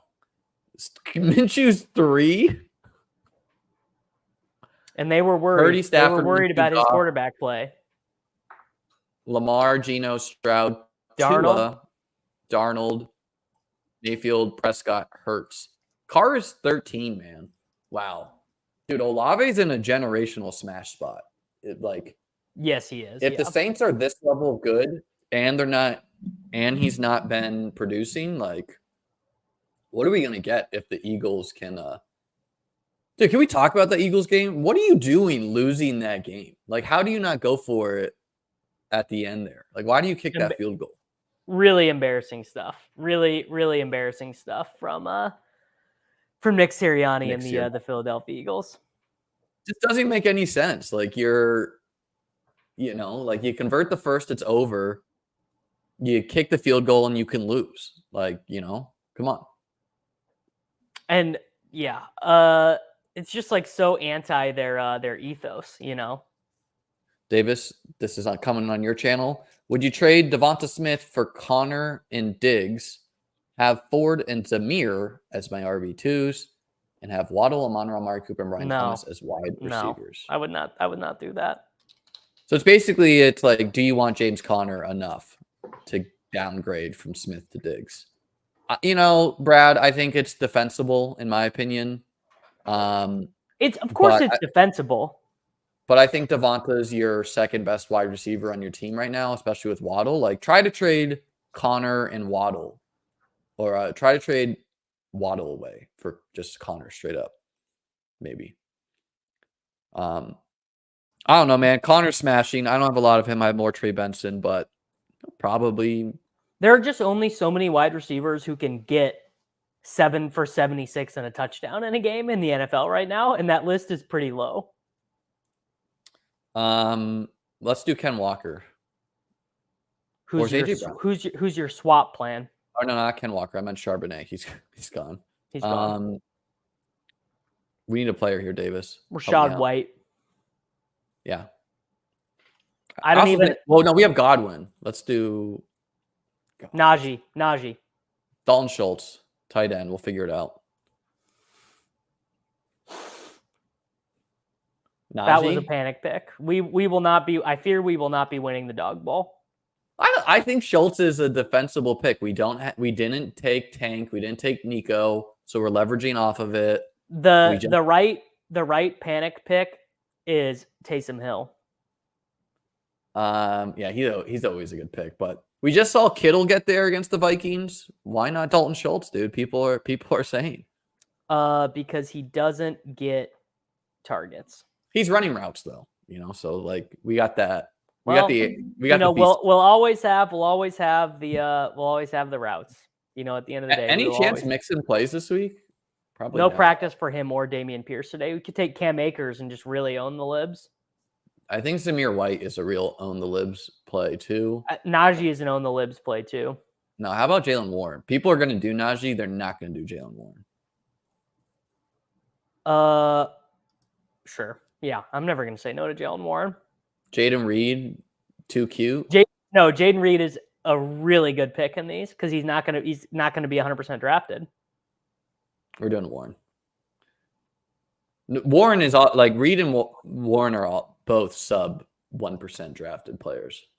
Well, not if Jordan Love comes out of practice and is like, I'm playing, he's going to get drafted in a ton of these. Oh yeah. I mean, I'm not viewing that as a realistic possibility, especially with them winning the game. Like, why not just give them an extra week? All right, Davis, that's our dog bowl. Let's get into these. The dog bowls the dog bowls just feel terrible. Like, I don't know if they are terrible, but they just feel terrible. You know what I mean? I would say you feel great about your battle royales because they're 6-man drafts. Exactly. But there's probably so many teams that are dead because they are straight duping each other. As far as that's why you got to scroll, baby. That's why you got to click Najee Harris in a 6-man draft. Well, okay, but you could just draft him in a 12-man draft. Like, I'm not saying, you can build some heavily duped teams. Shout out our friend Ron, dude. Ron only did a couple of these, and I think he got won $1,000 or something. So, and he had a dupe, a team that was live to be duped. He didn't scroll in my mind. Maybe he got unique at the top or something. You gotta scroll a little bit. I think scrolling a little bit is necessary. I was hot on these. I said CeeDee Lamb was my 101. We got that. We're hot on Marvin Harrison Jr. enough, though, brother. That's the magic sauce. He really was. He was a generational tournament play. Lamar, Waddle, and Ford for what the fuck is this trade? Lamar, Waddle, and Ford for Baker, Brian. I don't want any of those players on the right. I literally don't want one of those players on the right. Yeah, do not trade Lamar Jackson for Baker Mayfield. Let me help you out there. Or Waddle for Drake London. Brad's wheeling and dealing. Brad's like, I found this channel with 400 views. Let me get my edge here. How about that?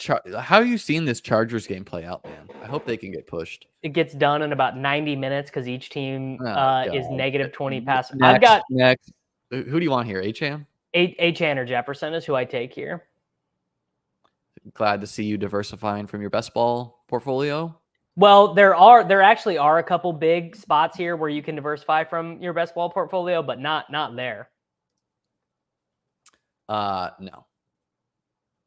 How many targets did Jefferson get last week? I only threw like 25 times and he left, so probably like 6.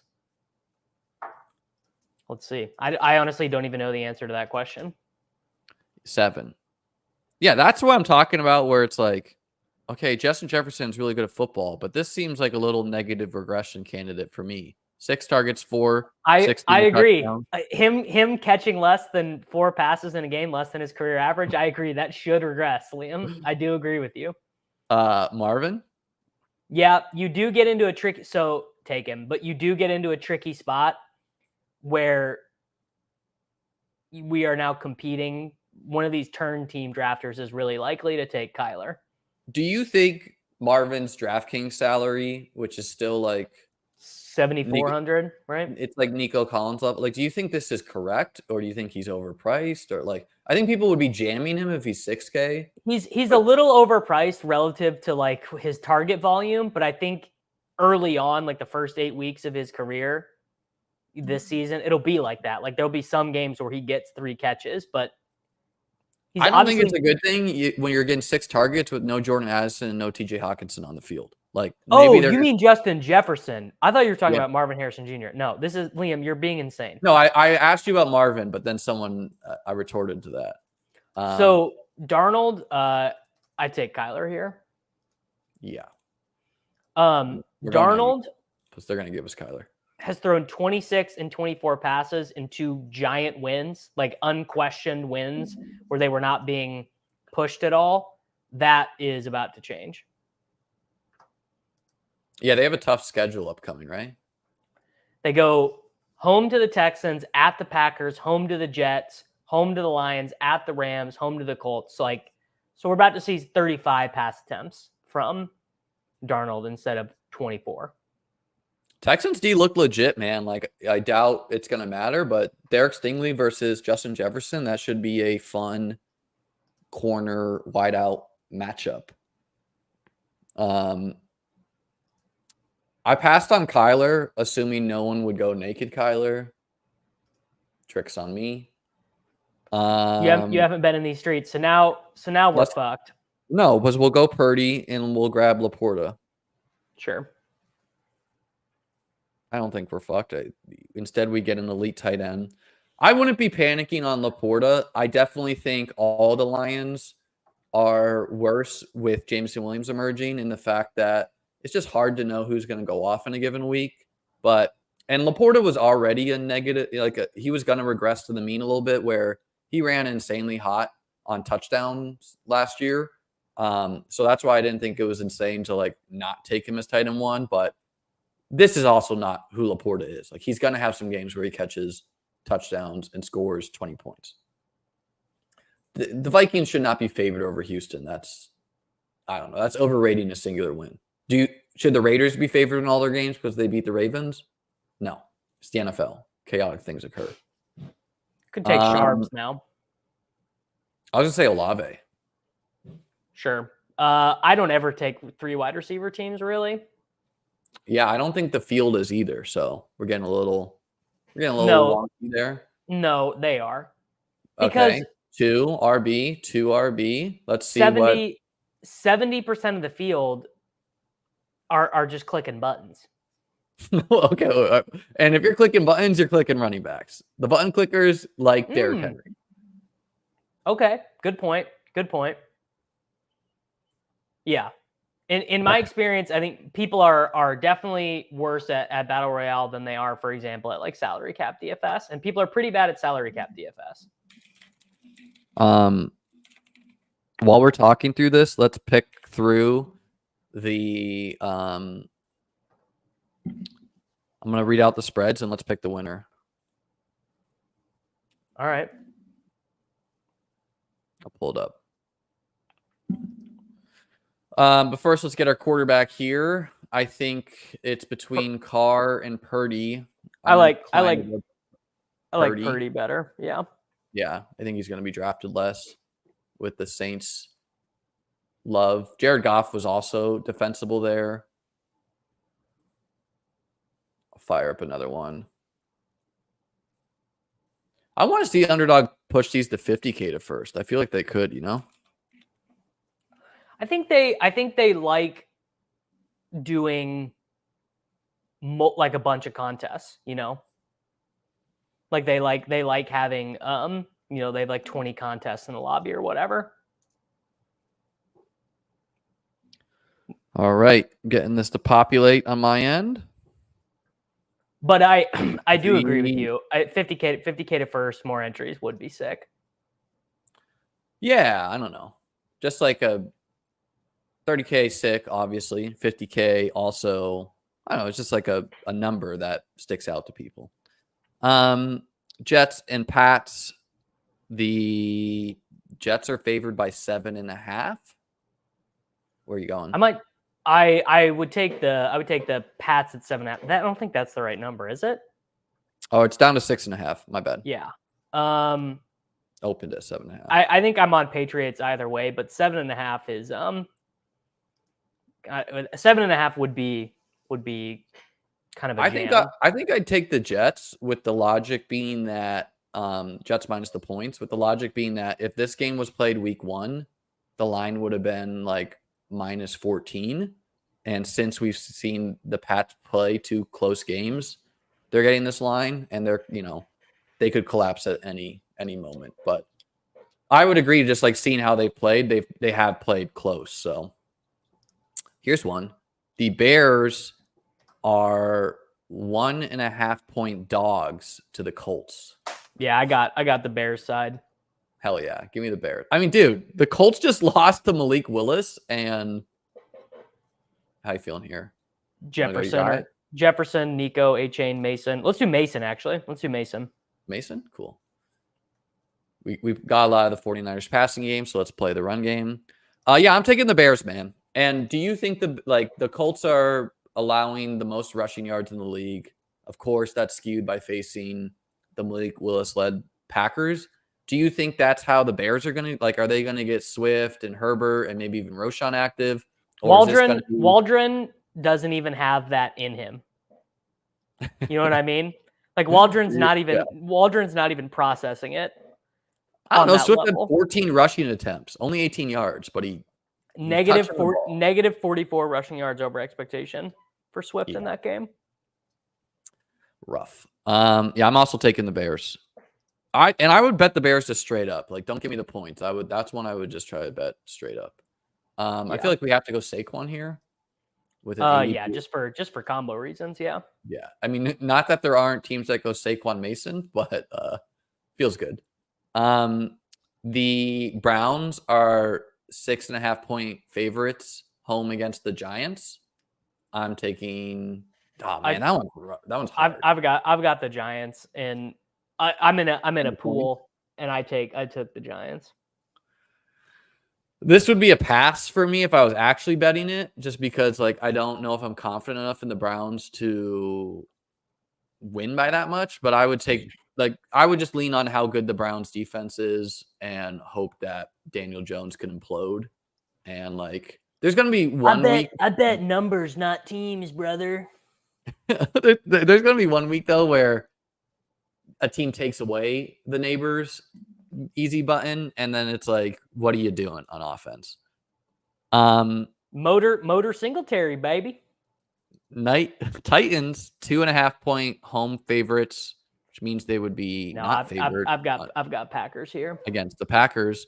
Yeah, I think the Packers are a good bet just for the fact that you might get Jordan Love, but I would take Titans -2.5 if I knew Malik Willis was in there. I think the Titans D is just legit, man.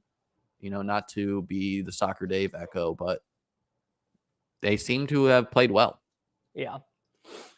JJ is at practice today, which is nice. Nice.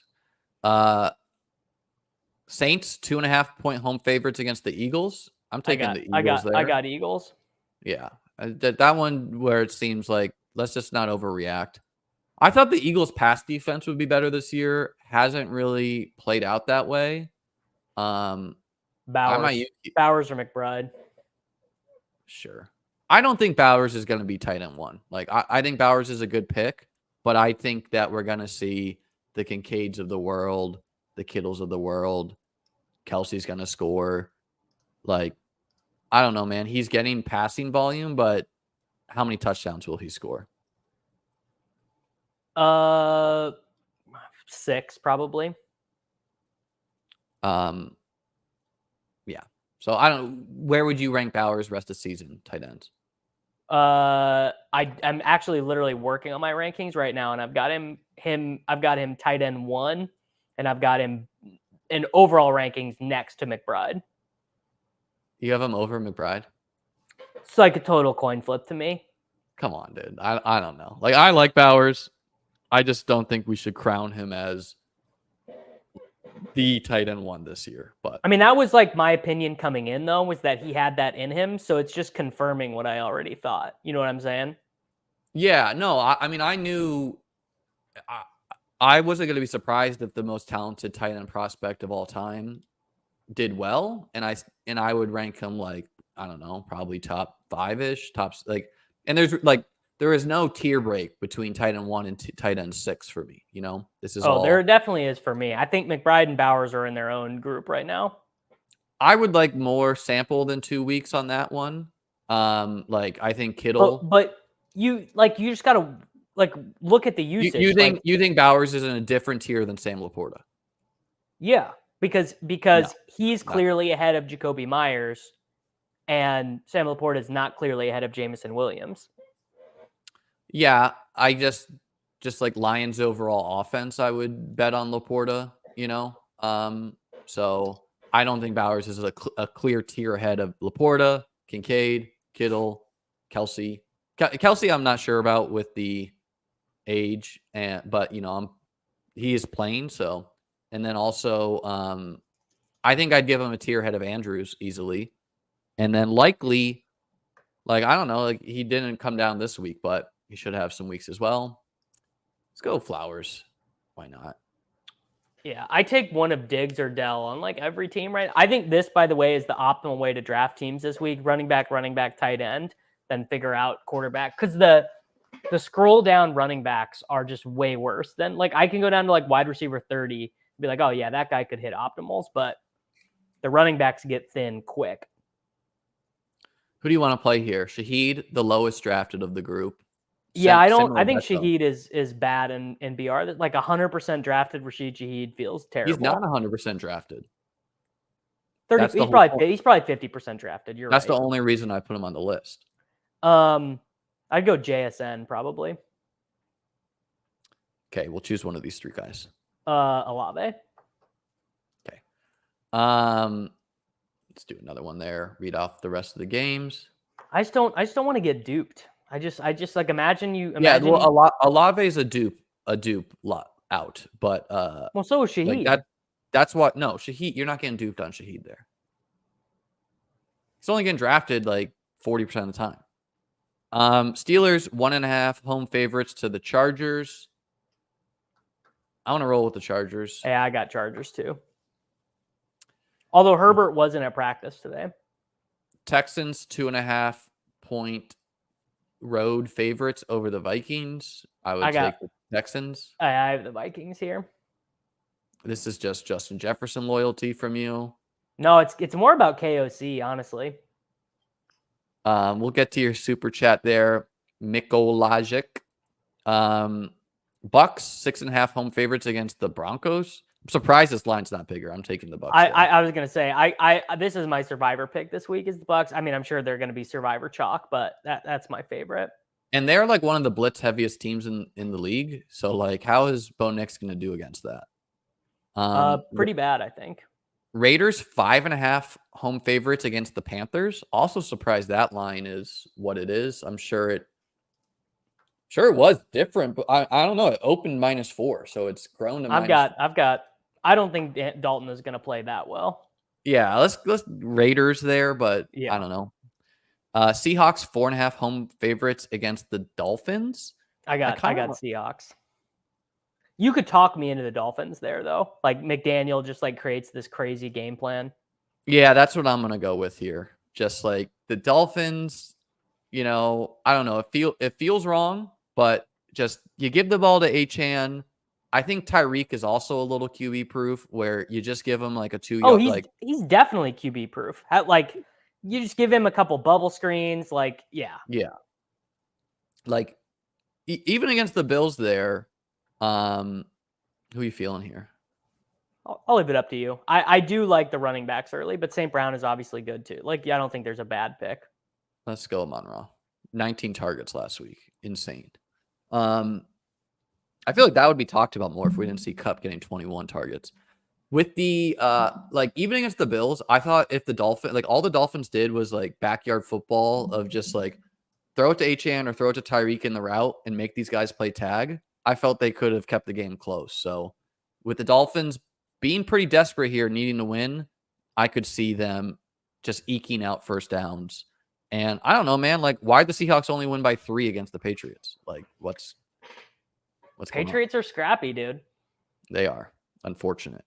Let's get your guy there. Yeah, that feels nice. Definitely sets us up for Tank or Diggs later as well. The Lions are 3-point favorites on the road against the Cardinals.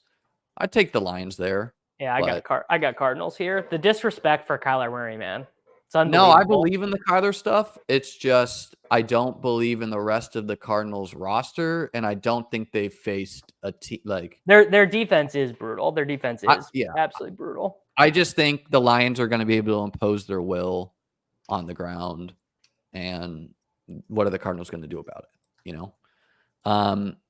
The 49ers, 7.5-point road favorites against the Rams. I want to take the Rams just on the principle, but I can't. Yeah. That one where it's like, man, because we saw the Rams play the 49ers tough last year, where it really just they always do. They with always Kyron, with Puka, with Kupp, and it's like I feel like Stafford could do it if he wants to, but yeah, I would take the 49ers. That one opened, by the way, at 2.5. It's been bet to 7.5. Isn't that kind of insane? I mean, opened on Sunday at 2.5. This is what I'm reading off of Fantasy Lab, so I don't know when they pull that, but yeah, that seems crazy. Yeah, I don't, because like that's when we already knew Kupp was injured. Maybe we didn't know the degree then. Yeah. One of the last couple games here, Ravens are 1-point favorites on the road against the Cowboys. I got the Ravens. I think I got the Ravens. I think I want to take the Cowboys, man. Just like this is just such an annoying spot. This is probably a good spot to take Hurts and take Goddard. I was gonna say or Stroud, and we just take Tank or Diggs next. You're the boss, man. It's your account. But I'm not doing 3 wide receivers hardly at all. Okay, well we're getting some here. I agree with you in general. I prefer 2 RB on half point, but I also think the scoring Sharp field will. The scoring sets up better, half PPR for running backs, and the NFL is giving all its fantasy points to running backs too. And I think anyone with a Twitter account or who is kind of sharp knows that as well. And so, and some of this stuff will go back to the mean. And it's like 2 of our wide receivers are Amon-Ra and Jefferson. And we know, like, can Tank score 30 points this week? Yes or no? Of course he can. It's a matter of probability. Well, I mean, we're telling a story in this lineup, brother. Let's get our running back out of the way first, though. Let's do Kyron. I Or think Pollard's good. Yeah, Pollard's like good. Pollard should be going over a lot of these guys, I feel. Yeah. Especially with Spears questionable. Let's answer that. Let me answer this super chat real Oh, quick. yeah. You have Fields and Love, Hall, A-Chain, Dowdle, Allen, Irving, Neighbors, Rice, Adams, Dell, People in J-Mo, Davis's Rome. chat, please write your questions cleaner because I don't know what we're looking Fields at here. and J-Mo for Hurts, right? No, I would not do that. I just keep J-Mo. Just keep J-Mo. All right, I'm not putting an ounce into interpreting that. So Davis says no. Yeah, on the Cowboys front, I don't know, man. They're playing at home. Ravens have been I don't eviscerated by think the this pass. is true. I'm pretty sure this guy in chat is telling a dishonesty. I don't think a 3 wide receiver team won. Okay, well, I don't really care about a singular example. Well, I don't want to be lied to, so I need to look. Okay. Yeah, I just want it on the record. You can't lie to me in my own chat. I'm literally looking at it. 2 running back, 2 wide receiver. Please don't lie to me. About a different contest. Davis, here's a generational betting opportunity for you. Chiefs 3.5 point road favorites against the Falcons. Crazy, right? I mean, what is that line? Chiefs stink, bro. Is that just that like Bijan is gonna move the ball? Like, I think it is just a general lack of belief in the Chiefs, and the Chiefs have not blown out either of these games yet. You know, is it like respect to the Falcons for beating the Eagles in like a boneheaded way? I'm sure a little bit of it is Cousins. You know, he looked bad until 2-minute drill though. Like once the 2-minute drill looked good and you didn't have to think. Quarterbacks always kind of look more comfortable in the 2-minute drill. Yeah. But and Mahomes is doing this new thing where he throws the worst interception you've ever seen twice a game. So that doesn't seem great. We're going Tank over Diggs.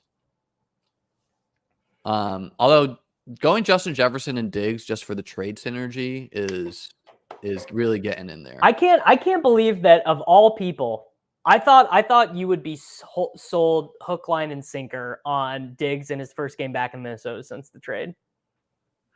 I don't know, man. I just think Tank Dell is legitimately one of the best wide receivers in football, and I don't know what Diggs still is. Like, I think Diggs is capable, but he didn't really pop off the second half of the year. I wasn't sure if that was like getting hit in the ribs in the Jags game or what, but I just think Tank is better than Diggs at this point. Last game, I'm choosing the Chiefs -3.5 if anyone needed that one. I assume Davis is too. Bills 5.5 point favorites against the Jags. I'm choosing Buffalo. Yeah, I agree.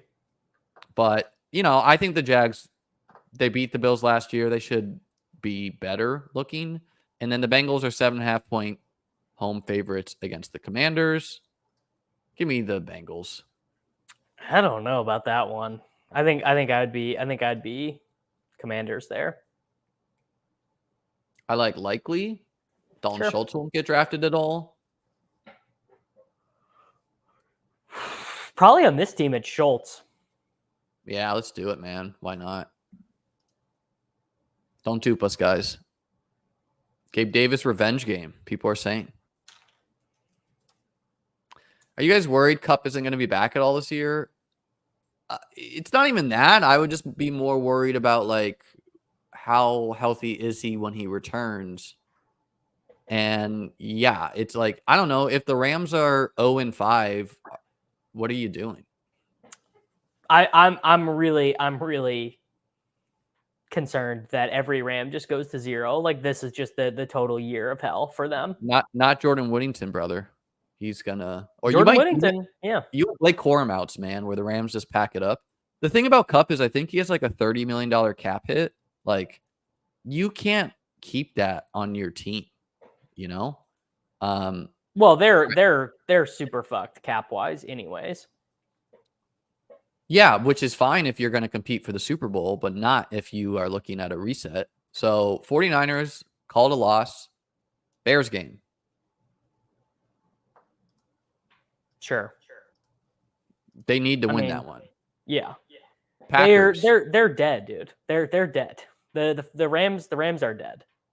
They have like if they can upset this week and then win against the Bears and then you get Cup. They're not gonna upset this week. They definitely can beat the Bears. They definitely can beat the Packers, but they're definitely losing this week.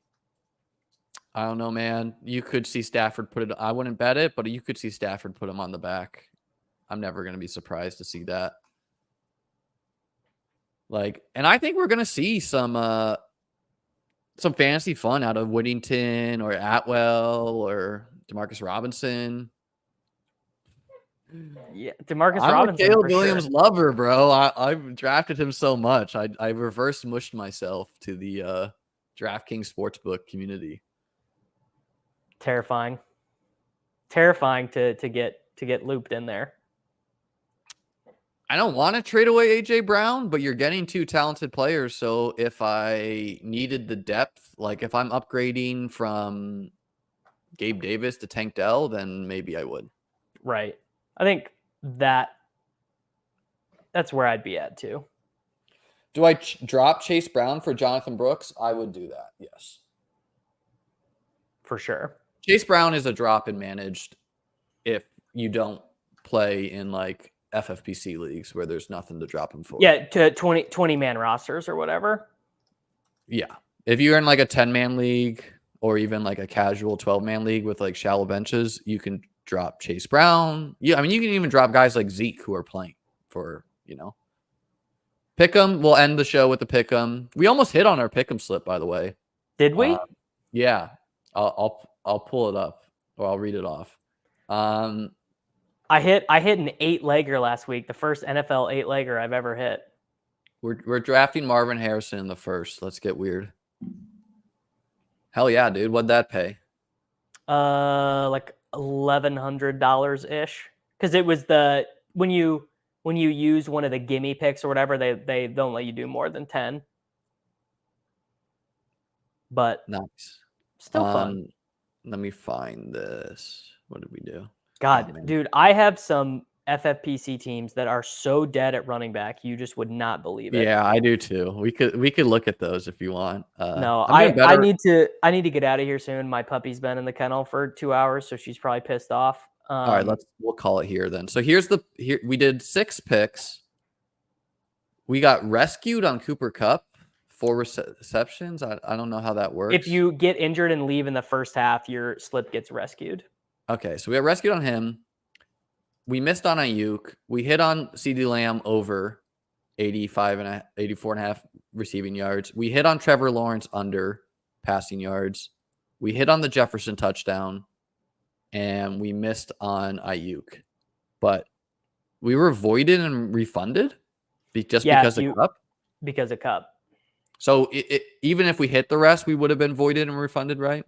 No, it pays out. It pays out. It pays out like that leg is a miss, I believe. So you get a free roll. You get a free roll it. Yeah. Over at Monroe? No, dude, we're not doing that. Come on. Marvin is playing Monroe. I'm telling you, dude, structurally. Well, what do I know? I don't know, dude. Like, what do I know? You're the fantasy football millionaire, Liam. You might as well play for the game where, I mean, literally, I won $1 million because of a Monroe and a bring back, and you're gonna sit here and be like, let's draft Jordan Mason. No, you play for this game to go. Marvin goes for 30. Amon-Ra goes for 30. We're gonna get a running back in there. Like, I like Jordan Mason too, but he's not that different than Tony Pollard, especially if there's no Tajay Spears. Like, okay, yeah, we like the 49ers running game better, but the problem with Mason is you can beat the Rams however you want. You can beat him at the tight end. You can beat him with aiyuk. You can beat him with Mason. So I don't know. I could see the 49ers doing whatever they want. True. That's true. Man, Steele is not out here in like any league. Oh, I did just find one where we had Steele. I got Steele and P. Ryan on a team that's like already dead. Are we passing on Tyreek here, dude, for structure? He's No, third wide receiver though, Davis. That's why you take Jordan Mason, brother. No, dude. I think you just jam 2 first-round picks in fantasy. You forget about structure for a second, and you say, this guy was the consensus 103 all year. This guy was the consensus 106. We got the consensus 112 who just popped off in a correlated game. We'll get a different running back. You know, I don't think you need to be passing. Like, you don't pass on whatever, Christian McCaffrey, Ja'Marr Chase, Amon-Ra for structure, in my mind. You're probably right. You're probably right. Doesn't feel good, but you are probably right. We're not trying to feel good, dude. We're trying to ship 30K, you know? It's true. I mean, we're trying to feel good and do that. Okay, yeah, that is what we're trying to do. I have a bunch of these teams that are like dead at second quarterback. I have a lot of 2 quarterback teams this year in high stakes. Hey, I do too. Because if you didn't get one of the top 7 guys, the guy you have sucks. Well, yeah, we have like, God, man, me, Ron, and Jacob built a super team except for one singular spot where, I don't know. Let's get running back here. JT? Yeah. See, we get Jonathan Taylor instead of Jordan Mason. You know, like we get another. I think if I knew Jordan Mason was starting the rest of the year, I think I'd rather just take Jordan Mason straight up. Okay, but like if we zoom out for a second here and we understand Jonathan Taylor was a borderline first-round pick in fantasy, and yeah, it's been bleak, but we know he's capable of like destroying a week, and we just saw Kamara, the like boring guy, do it. JT's not that level of boring, if you would, but yeah, me and Jacob and Ron's super team, man, like I wanted Rashee Rice.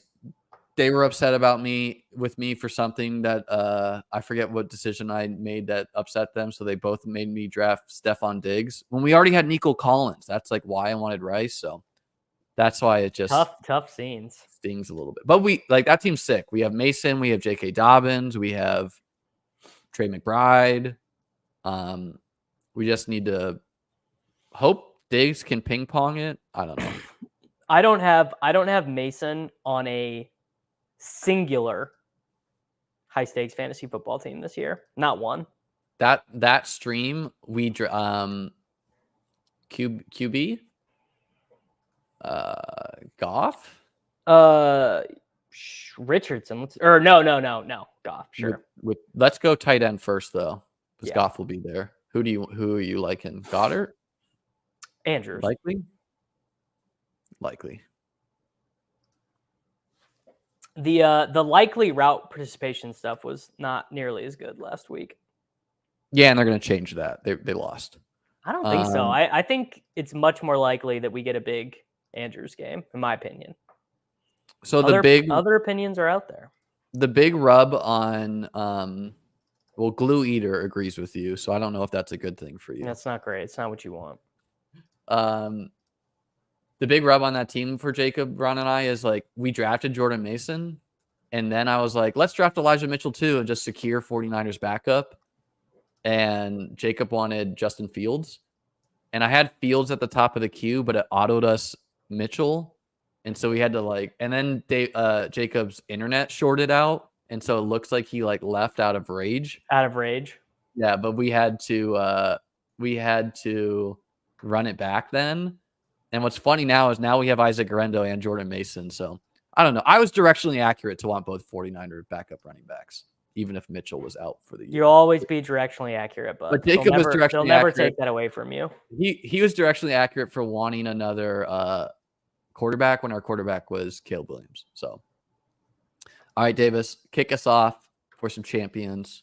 Oh, let me. Okay, I got it pulled up. Champions. How many picks are we doing here? Are we doing 6 or 8? 8. Right? I think 8 is the most fun personally. 8 all spicy. Let's go. All spicy. Yeah. Well, let's do. Oh, it's not spicy. Well, let's do Brees rushing plus receiving touchdown. Doesn't have to be all spicy, but it's not spicy. But you want Brees touchdown? Yeah. For anyone confused, this means rushing or receiving touchdown. And This is by the actually way, negative spicy. it's negative spicy. But by the way, I like doing these because with the starting running back touchdowns, because you get refunded if their backup scores. And I was this gonna would say, be, why would we choose a 0.86 multiplier when you could just choose a different line at even? But you're saying because you get vulture protection on this, you get vulture protection, which is like it's pretty useful. I still would prefer to just pick a line here at even money, but all right, let's do Brees 4.5 first downs then. I was just gonna say for myself, but I'm okay with it for this. No, let's do Brees 4.5 first downs. Where do I even see that one? 5.5 targets feels like a lock. Your screen is different than mine. You get, I can't do first quarter stuff. You might not have it. There you go. Yeah, rush plus receiving first downs. Okay. We're getting even on aiyuk this week. We're going higher, 61.5 yards. Not a spice, but we got more picks to get in there. All right. Justin Jefferson touchdown, 1.21. I already looked him up. Okay, 1.2x. Wait, why all spicy, baby? Why is 1? Because that's lower. Justin Jefferson not to score a touchdown. It seems like a good bet in a singular week sample, but that's what they say. And they but lie he did to last you. week, we're didn't hit the week before either, buddy. Lamb over 81.5 receiving yards. Ravens being getting killed. Davis? I'm doing touchdown on mine. Let me see what the Andrews price is. Andrews 38.5 receiving yards. Vetoed. Choose a different player. I get one veto. All right. No Andrews. Okay, let's go McBride. Oh, he only has touchdowns, which I don't like as much. They'll get a different line on that later. Diggs touchdown. God, give me Andrews instead. All right, Diggs touchdown. I'm gonna go for one that will actually hit, and that is Achan. Oh, we're not getting anything on Achan. Are you? Probably because there's probably someone questionable. Like they probably don't know if it's Skylar Thompson or Huntley starting. Yeah. Okay. Well, we got to persevere here. Let's go for Olave higher than 64.5 receiving yards. Or a touchdown if you want to spice it up on your end. All right, I'm going Josh Jacobs longer or higher than 14.5 yards for his longest rush. I love a DGen line like that. Some of my favorite lines are like Matt Ryan less than 1.5 rushing yards. I'm gonna see if we're getting that on someone. Rodgers. Looking for rushing yards here. Lower than 2.5 rushing yards. Finishes it out for us. $10. Turns it up into 1,300 if we hit. I got to build this on my phone because I can never get it to populate. Yeah, I'm not. I just want it on the record. I'm not doing that Rodgers one. Why not, dude? You don't like fun? That's the ultimate fun is sweating statue QB rushing yards. Because it's just so tilting to lose. I'm going to do Rashee Rice yard. No, I'm doing Bijan touchdown. Fundamentally against the show's premise, but you do you. 4.5 rushing yards. Like I know Diggs is losing us this slip, but I'm putting him in there. I might have to do this on my phone too. All right, I'm doing this on my phone, guys. I got it in. And I'm going to share it in my Discord because I can't post it on my phone either. Yeah, I don't know. I can't get it in there. Here, I'll post it in your Discord. Or you could if you could post it in the chat, Davis, people can tail it there. I'm perfectly fine with that. There you go. It's in your Discord, it's in my Discord, and it's in the chat. Thank you, sir. I'm just going to build this on my end.